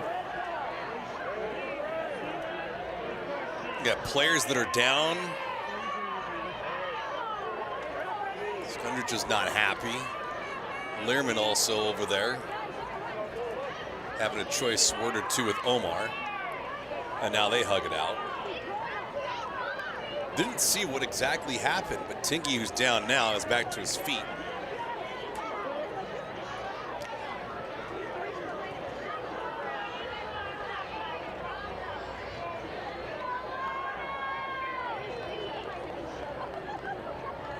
Faroux is away next to our far side official.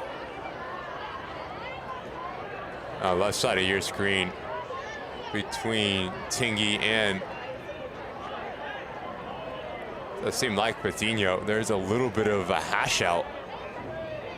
Cup check. Off the ball. Should be a card for Patino. No need for the forward just to slash out at Keegan Tingy.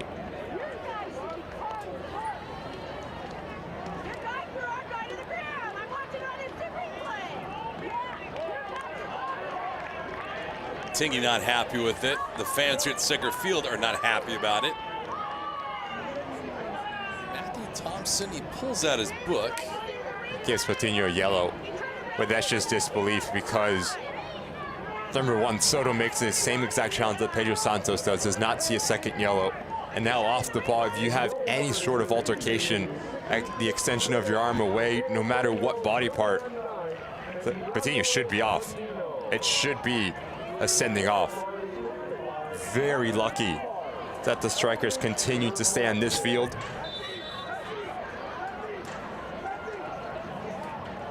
It's pretty fitting that this match is 2-2. Both teams have gotten away with something. Now we're just waiting for the second yellow card to a San Antonio player, though. That'll level things out. I'd be utterly shocked if we don't play 10-on-10 at some point here in the second half.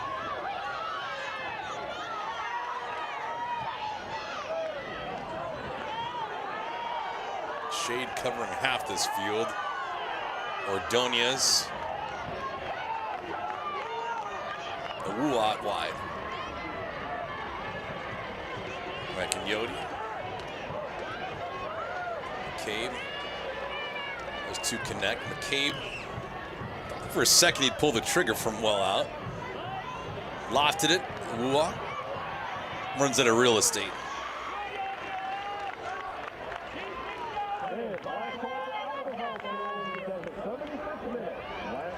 '68th minute.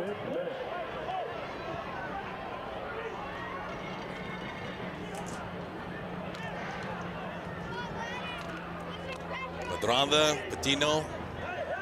That both scored in this half for San Antonio. Tingy being credited with the second goal for Loudoun United. And now, as soon as I say that, they've just corrected it. Sawahi with the own goal. This one bending through the header, screams over the crossbar.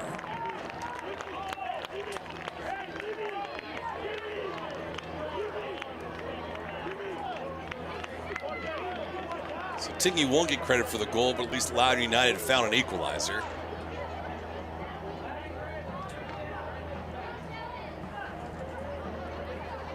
San Antonio, after this match, will take on Orange County. Their next match is on September the 30th. Loudoun United, a little bit different of an animal. They go to Phoenix. It's a rising. Ronda trying to pinball that back, and then Tingy ate it up. It's now twice in this half he's been drilled in the midsection.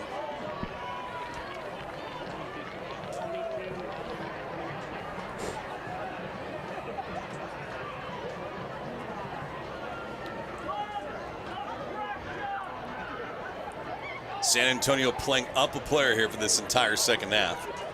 Hernandez.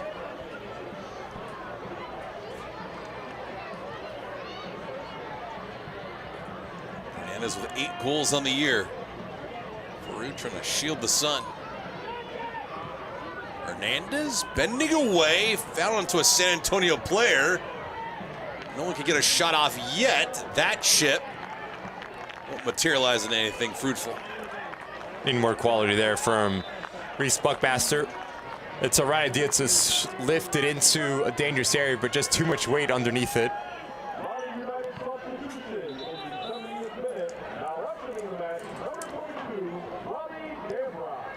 Mark Glasgow will come in. He replaces Robbie Dambrot.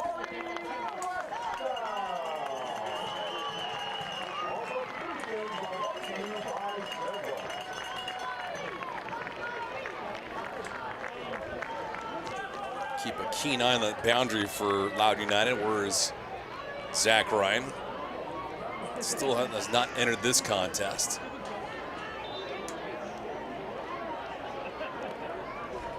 San Antonio trying to steal all 3 points after trailing 1-0.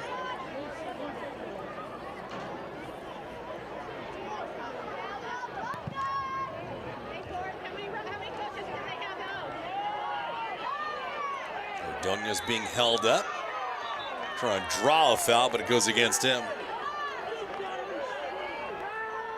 It's an antsy crowd here at Segra Field. Very vocal.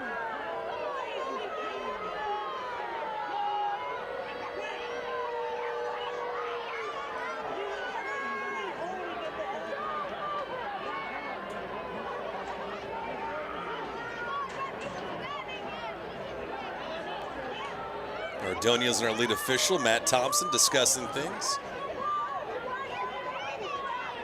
What do you think is going on through Ryan Martin's head? Stay defensively tight. That's a top priority for this Loudoun United side, down a man.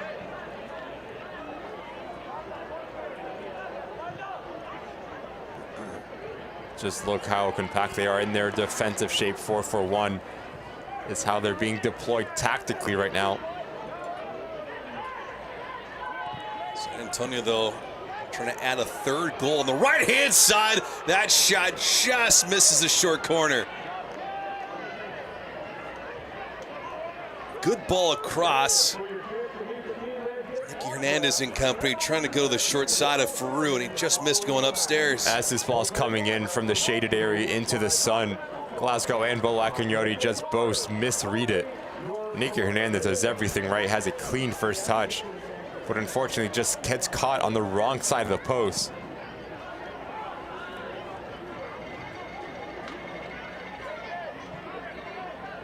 Variety of contributors this year for San Antonio. Patino, who got on the board, now makes it 14 different goal scorers for San Antonio this year. Pretty big overhaul in the roster. 10 players did return, 13 newcomers heading into this season.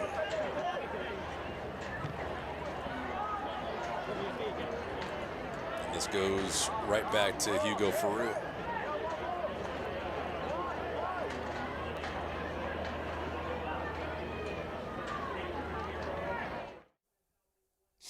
Come see what's trending on Karamo. He has deleted 1,938 texts in the last 30 days. See what's taking over everybody's feed all season on Karamo. Weekdays at 3 on DCW 50. Loudoun United led 1-0. Trailed 2-1. Now it's 2-2. An own goal by San Antonio has gotten this thing deadlocked for Loudoun United. Both these teams have hit skids at some portion this year, for the better and the worse for San Antonio. Winless in their last 8. For Loudoun United, they're not pigeonholed, but the feeling is they can go only as high as they're at right now, 3rd place in the Eastern Conference standings. Charleston, Lou City, really the class of the conference. Wow, I got it to Ordonez. Ordonez does not like to take the shot. Ooh, outside the 18 as he steps back. That's Glasgow, I beg your pardon. But still, Ordonez not firing away. Why? Already a goal on the afternoon. You need to pull the trigger here if you are Ordonez. Play in between both center backs right there. Very unselfish decision trying to play it into Glasgow. This drive deflected on the way through. It'll be a corner though for San Antonio.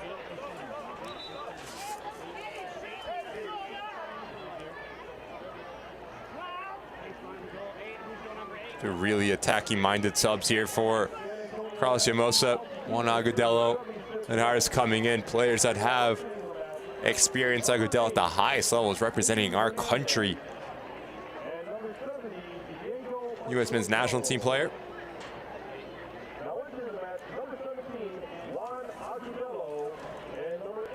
Agudelo comes in now. These changes for San Antonio.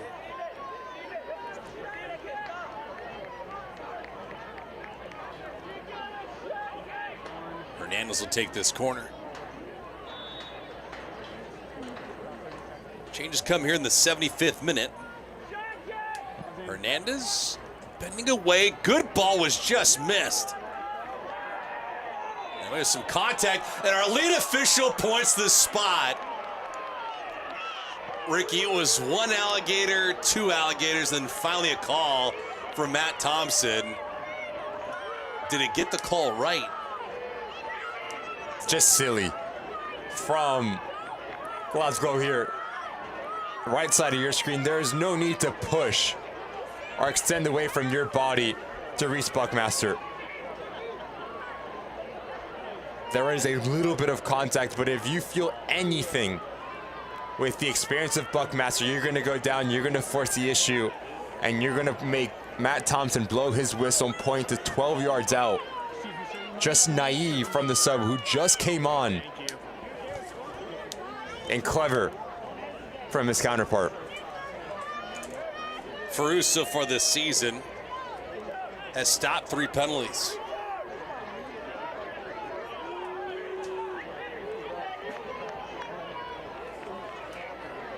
San Antonio as a club has scored 6 different times via the penalty. Question for them in this spot though, if you're Jorge Hernandez, where are you going? Hernandez this year on penalties is a perfect 4 for 4 to give San Antonio a late lead here in half number 2. Hernandez with 8 goals in the year, trying to make it 9.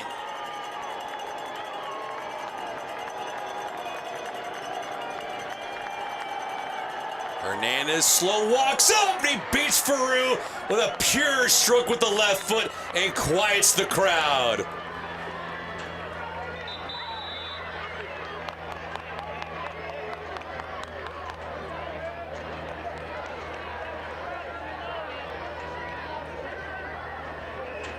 World class from Hernandez.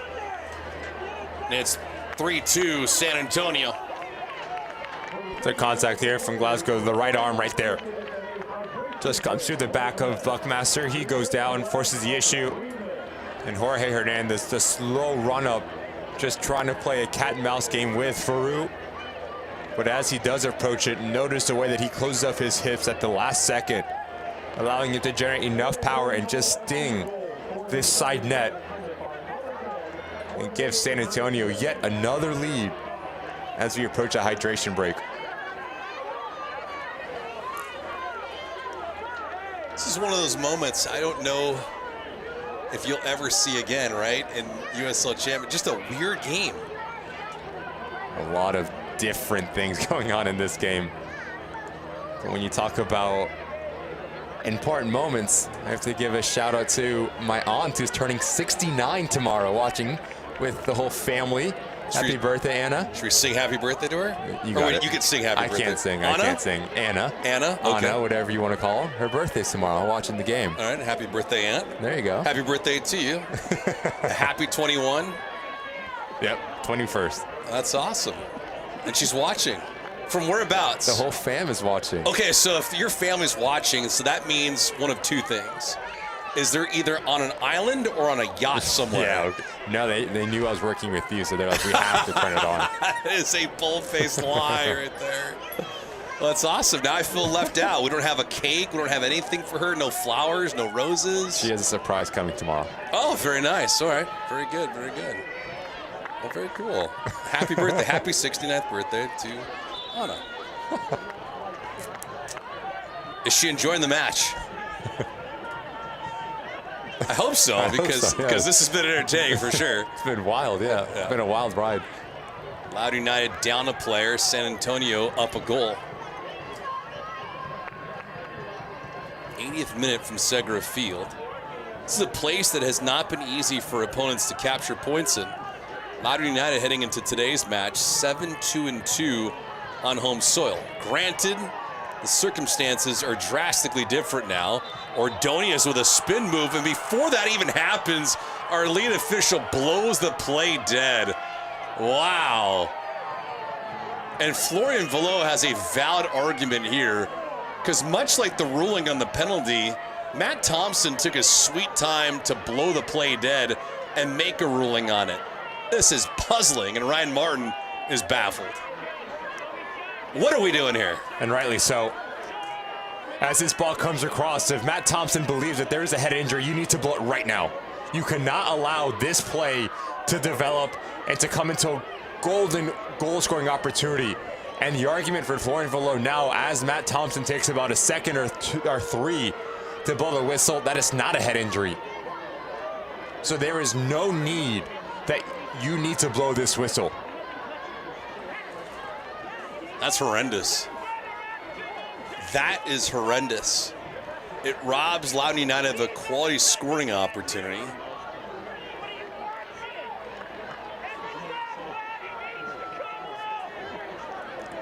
Swing back to this. So if it is a head injury, you blow this play dead immediately. But the problem is that he takes about 3 to 5 seconds to recognize that Madronda's down, and that is a goal-scoring opportunity for Ordonez. But as he comes across to Madronda, he notices it's not a head injury, so he does not need to blow the whistle. He needs to let the play out, and that is what Florian Velo is irate, and everyone here at Segra Field as well. For good reason. Loudoun United robbed of a quality scoring opportunity.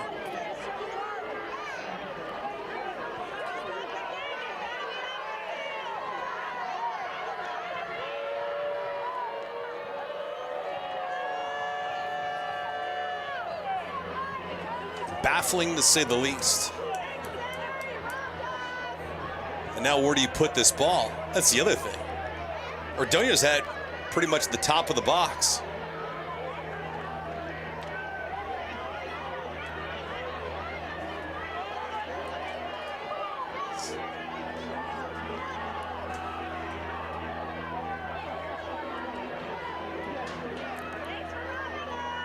Matt Thompson trying to figure things out, communicating to both sides, but for Loudoun United, they don't want to hear it.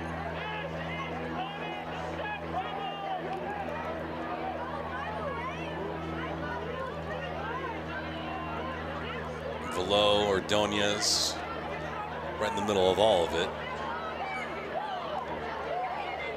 Carlos Llanos on the opposing side for San Antonio. Ordonez.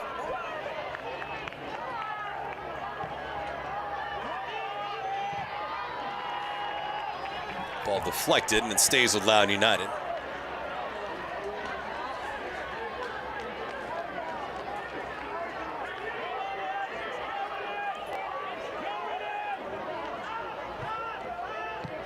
Tingy, good ball, elevates up. Glasgow, Sanchez with an awkward way to pounce on that ball. It's like he wanted to play big against Glasgow and then just pounced on it. This game is intoxicated, Ricky. It's one of those moments you get a 90-minute match, and it's just not sober. It is all over the place.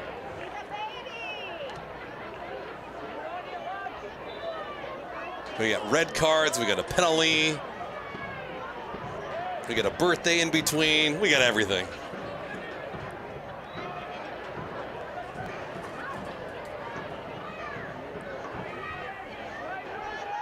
San Antonio looking for some insurance here.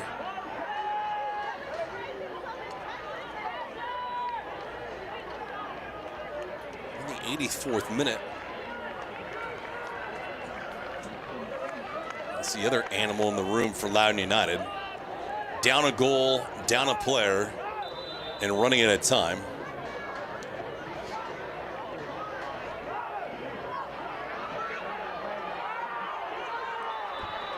Matthew Thompson's been one of the men of the hour. Patino, who's down on the ground right now, he's asking to be subbed out.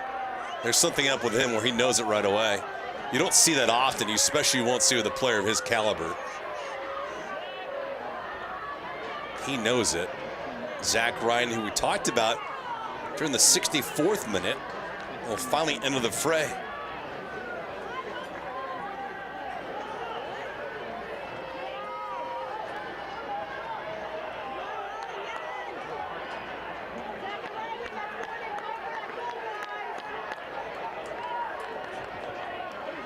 Lots of games kicking off in about 10 to 15 minutes from now, all across the country in USL Championship.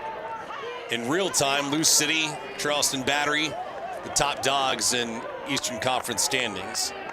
Loudoun United in third position, but only a point in front of North Carolina. Out west, San Antonio. If they do capture all 3 points here today, they will move up tied for third in the West. But because of tiebreakers, they'll be in fourth, behind New Mexico. But they have an outside shot, conceivably, as still getting the top spot in the Western Conference. FC Tulsa is 10 points ahead, so you're talking about a mini winning streak. Of course, if San Antonio does that today, it would snap their 8-game winless streak.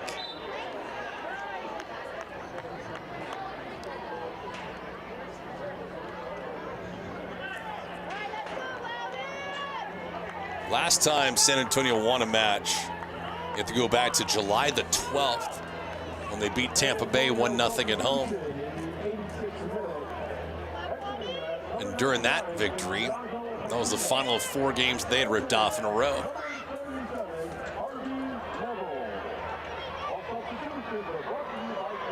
So Zach Ryan coming in for Loudoun United, trying to ignite a spark.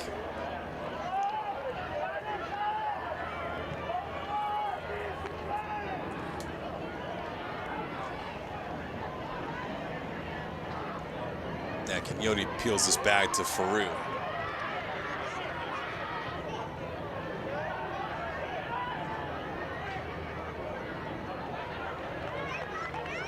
Glasgow picked it up. I still go back to the penalty called against Glasgow. Wasn't a lot of contact, that's for sure. Yeah. But still, the question to the players, no need to even touch Buckmaster. He's going away from goal. There's no danger there. A little bit of naivety showing from Glasgow.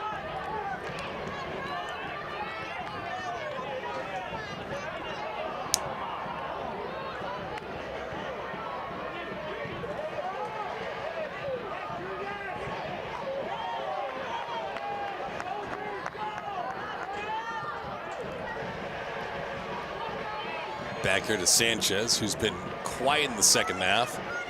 An own goal that beat him.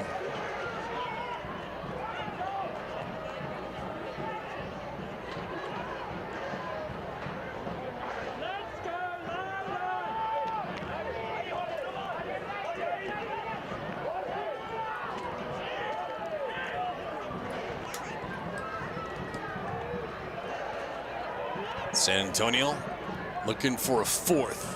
This one peeled away. Skundrich has it now.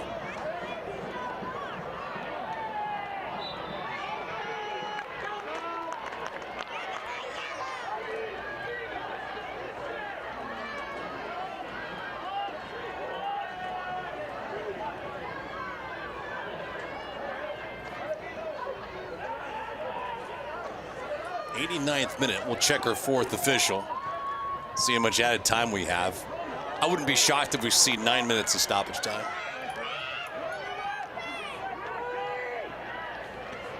San Antonio with some numbers, though, out wide to the left-hand side. Just a misjudgment, and it goes right back to Loudoun United. I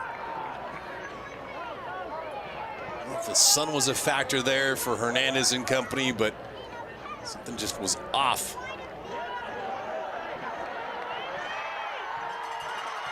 Ryan on the pursuit. This ball a little bit too long. It was just rolling into Sanchez.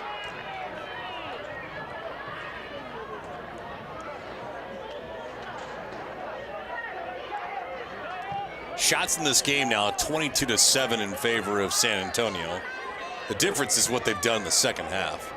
They've outshot Loudoun United 15-1. Granted, as you should when you have a man advantage, especially with the experience, players understanding how to manage the moment, and that is something that we've seen from San Antonio and Carlos Llamosa. So the messaging at halftime was fantastic, and the players understood what was asked of them and have been really efficient. This drive from well out, and there's the dagger. Game, set, and match here for San Antonio, as that was a missile to the left-hand corner for Neville. And San Antonio on their way, it's 4-2. Fantastic strike here from Harvey Neville. As this ball goes wide, just want you to notice how aggressively he attacks this ball and the way that he closes up his hips, which gives it the bending action away from Farouk. Little peek over his left shoulder, and that is not about power. That is all about the technical ability, how he whips this ball in. Just to give you a great look at it here. Flawless technique, great positioning and placement, and 3 points in the bag for San Antonio on the road. San Antonio did not make this thing easy on themselves. But the experience, the wherewithal, 4 goals here in the second half.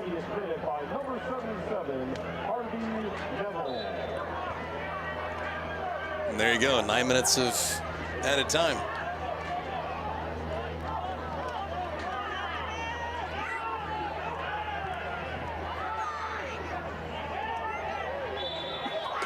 Glasgow here, a careless foul. Just no need. No need to wrap your arm around Jorge Hernandez. You're down 2 goals, down a man.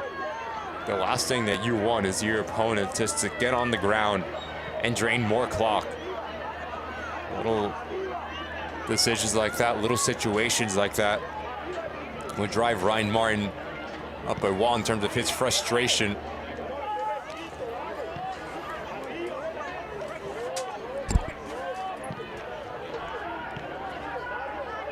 Business-like approach for San Antonio here in half number 2. Up a player, composed, and no reason to break down mentally.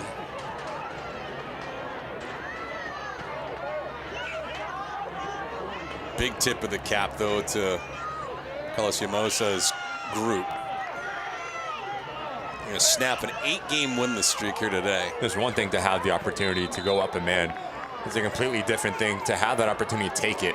And take it how clinical they have been in the final third. Chance creation was never a problem for this side. It was the ability to find the back of the net, to be composed and slow the game down, to collect themselves. And we've seen some fantastic goals for San Antonio here at Segra Field. Crossing attempt goes easily on goal to manage for Sanchez.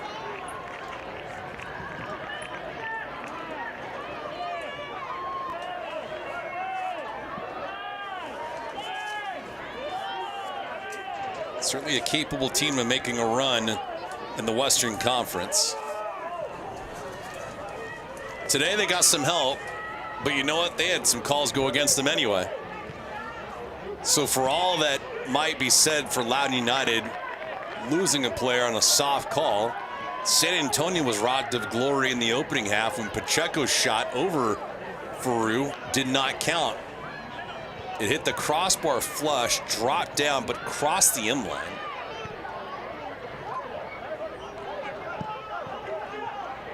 And Ricky, I think you saw that in real time as well, right?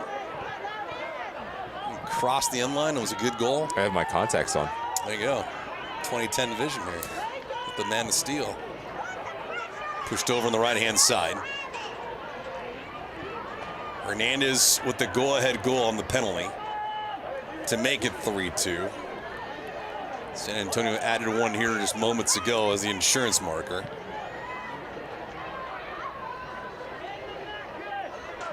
And for Loudoun United, no real spots.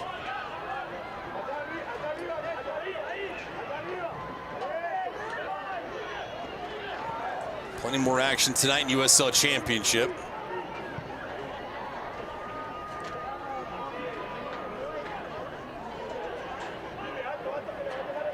This one's going to be in the books, but after this, Pittsburgh and Lou City will be a good one. That kicks off in about 5 minutes from now.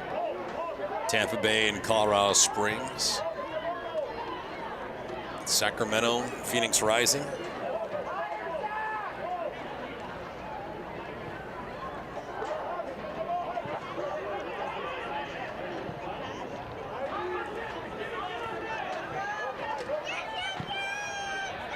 That's 4.5 minutes worth of action for Loudoun United. Can they make it interesting? Martin, who gave it up, is chipped in. The header rising up. Sanchez, who came out, some contact inside the 18. No whistle, no call. Glasgow stepped up, trying to get a shot off, peeled away. Open lane and a misfire. Can't happen at this moment in the match. You see the look from Zach Ryan. He's not happy, but credit to the defense of San Antonio. Need to hit the target here. If you are Zach Ryan, you step into it, you're about 12 yards out with no one in front of you. Notice his shoulders, where they go when he approaches the ball. They're leaning back and almost stabs at it. Do not need to go for power from that distance. Just pick out a corner and you get your goal.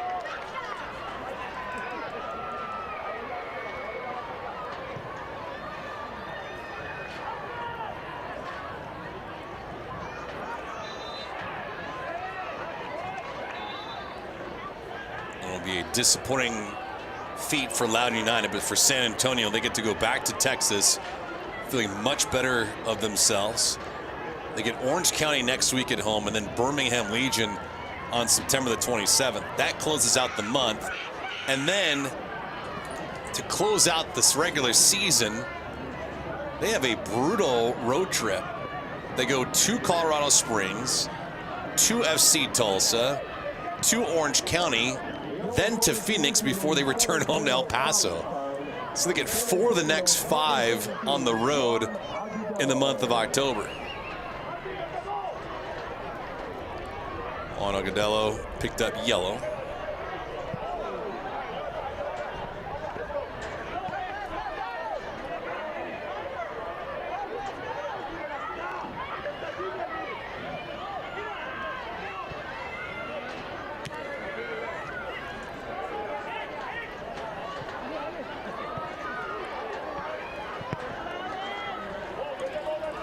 The changes to begin this second half for Carlos Hermosa paid off quickly. Patino and Madrana, instant impact. Madrana with a goal and an assist here in the second half. Might be the man of the match for his impact and influence.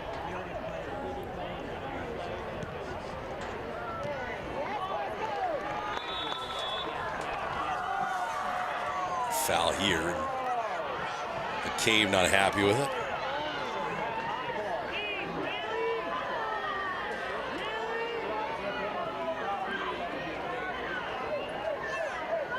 We feel you, Ryan. And Martin not happy with this result. It does happen over the course of a long year. 25, 30, 35 matches. It's a long year.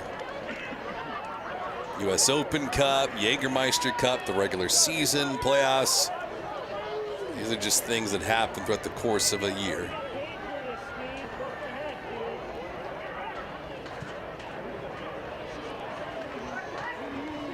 For San Antonio, they'll pick up their 8th win of the season. Excuse me, 9th win of the season. They'll be 9-8-6. It's important for them to move up the Western Conference standings. They'll have 33 points. And once they reach full time here, they'll be tied with New Mexico for 3rd place in the Western Conference standings. Of course, things can change over the course of the night.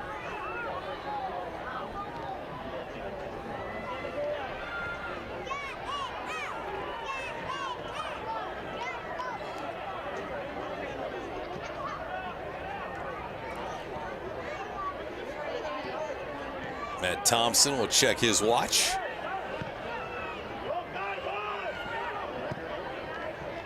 One final push for San Antonio. Adrana gave it up. Top of the box, this drive tacks on one more. Sweet stroke from Hernandez, who grabs himself a brace, and this thing is over. San Antonio up 5-2.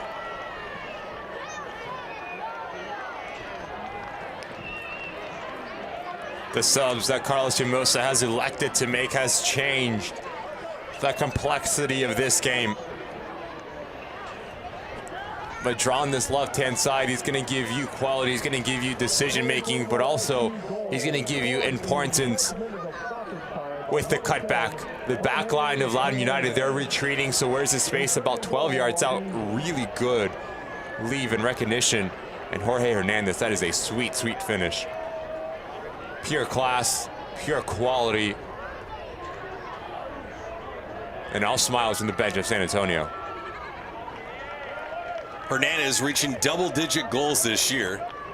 Up to 10, grabbing a brace. Is it a monster year for San Antonio? And that will be that. Anticlimactic for Loudoun United as they get punished here in the second half by San Antonio, down a player, and San Antonio runs away with this thing with 5 goals in the second half, and they pull away over Loudoun United 5-2. Final thoughts? Up and down match. Yeah. A match that had everything, but the one thing it did not have is consistency. But if you are Carlos Hermosa and San Antonio, you take these 3 points and you go back to Texas. What a massive way to turn around the form that you have been in. Now we have a moment in time. Get to take a look at the save of the match presented by Segura. What do we got? Really good save here from Peru. The body control, the athleticism, and the no-nonsense in terms of his goalkeeping here. The positioning to stay centrally and to push it up and over his crossbar. Really good save for Peru. As the save of the match for Hugo Peru as he beat Miller Soto there. Gave it 5 goals though, all in all. Our final thoughts of this thing and some stats and full-time highlights. San Antonio snaps an 8-game winless streak as they win at 5-2.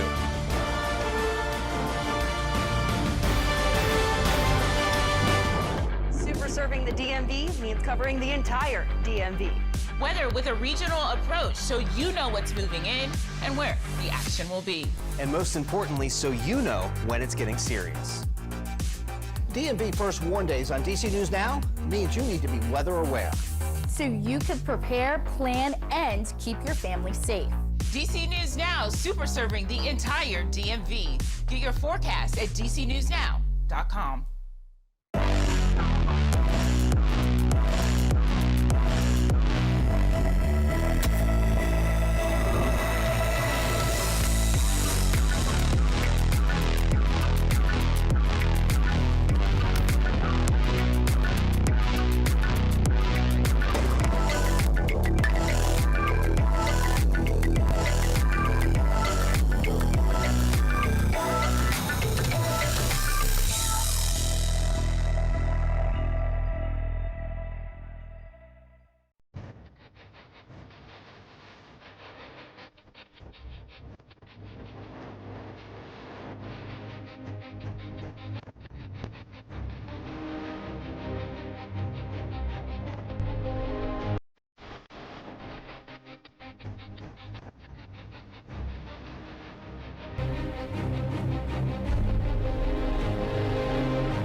Put a bow on this thing with Ricky Lopez-Espin. I'm David Gascon.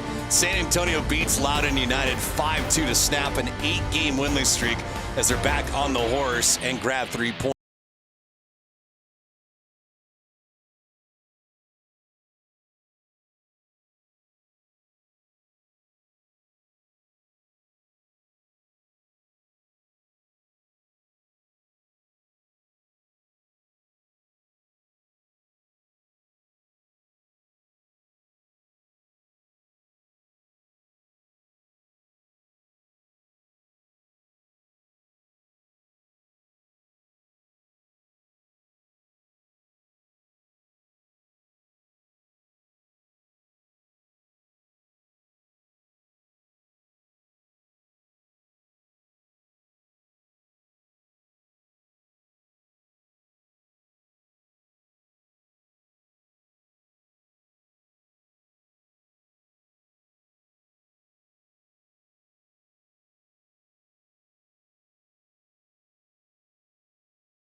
And all of a sudden, San Antonio on the right foot. 5-2 is the final score.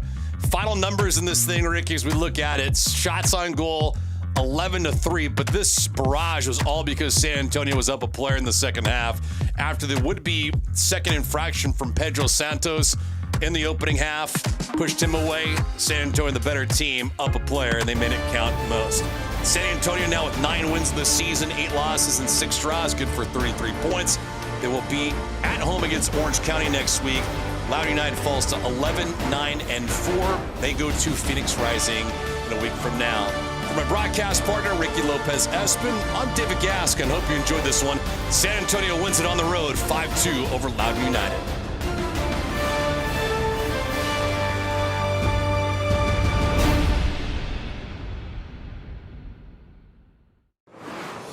This copyrighted telecast of the United Soccer League cannot be retransmitted, rebroadcast, or reproduced without the express written consent of the United Soccer League.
This copyrighted telecast of the United Soccer League cannot be retransmitted, rebroadcast, or reproduced without the express written consent of the United Soccer League.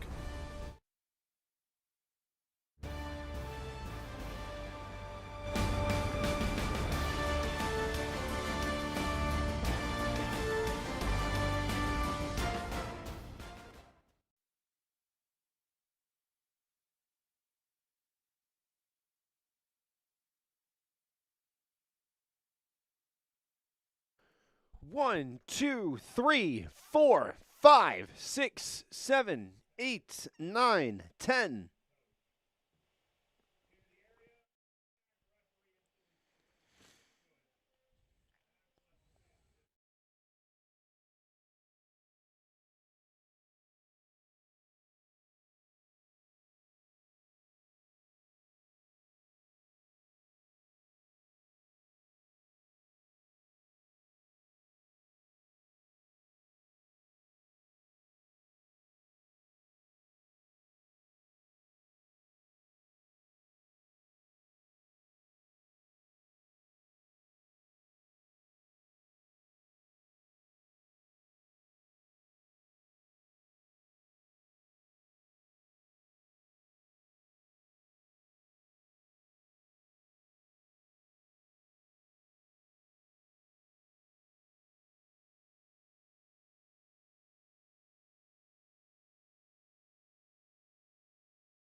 select the player's choice.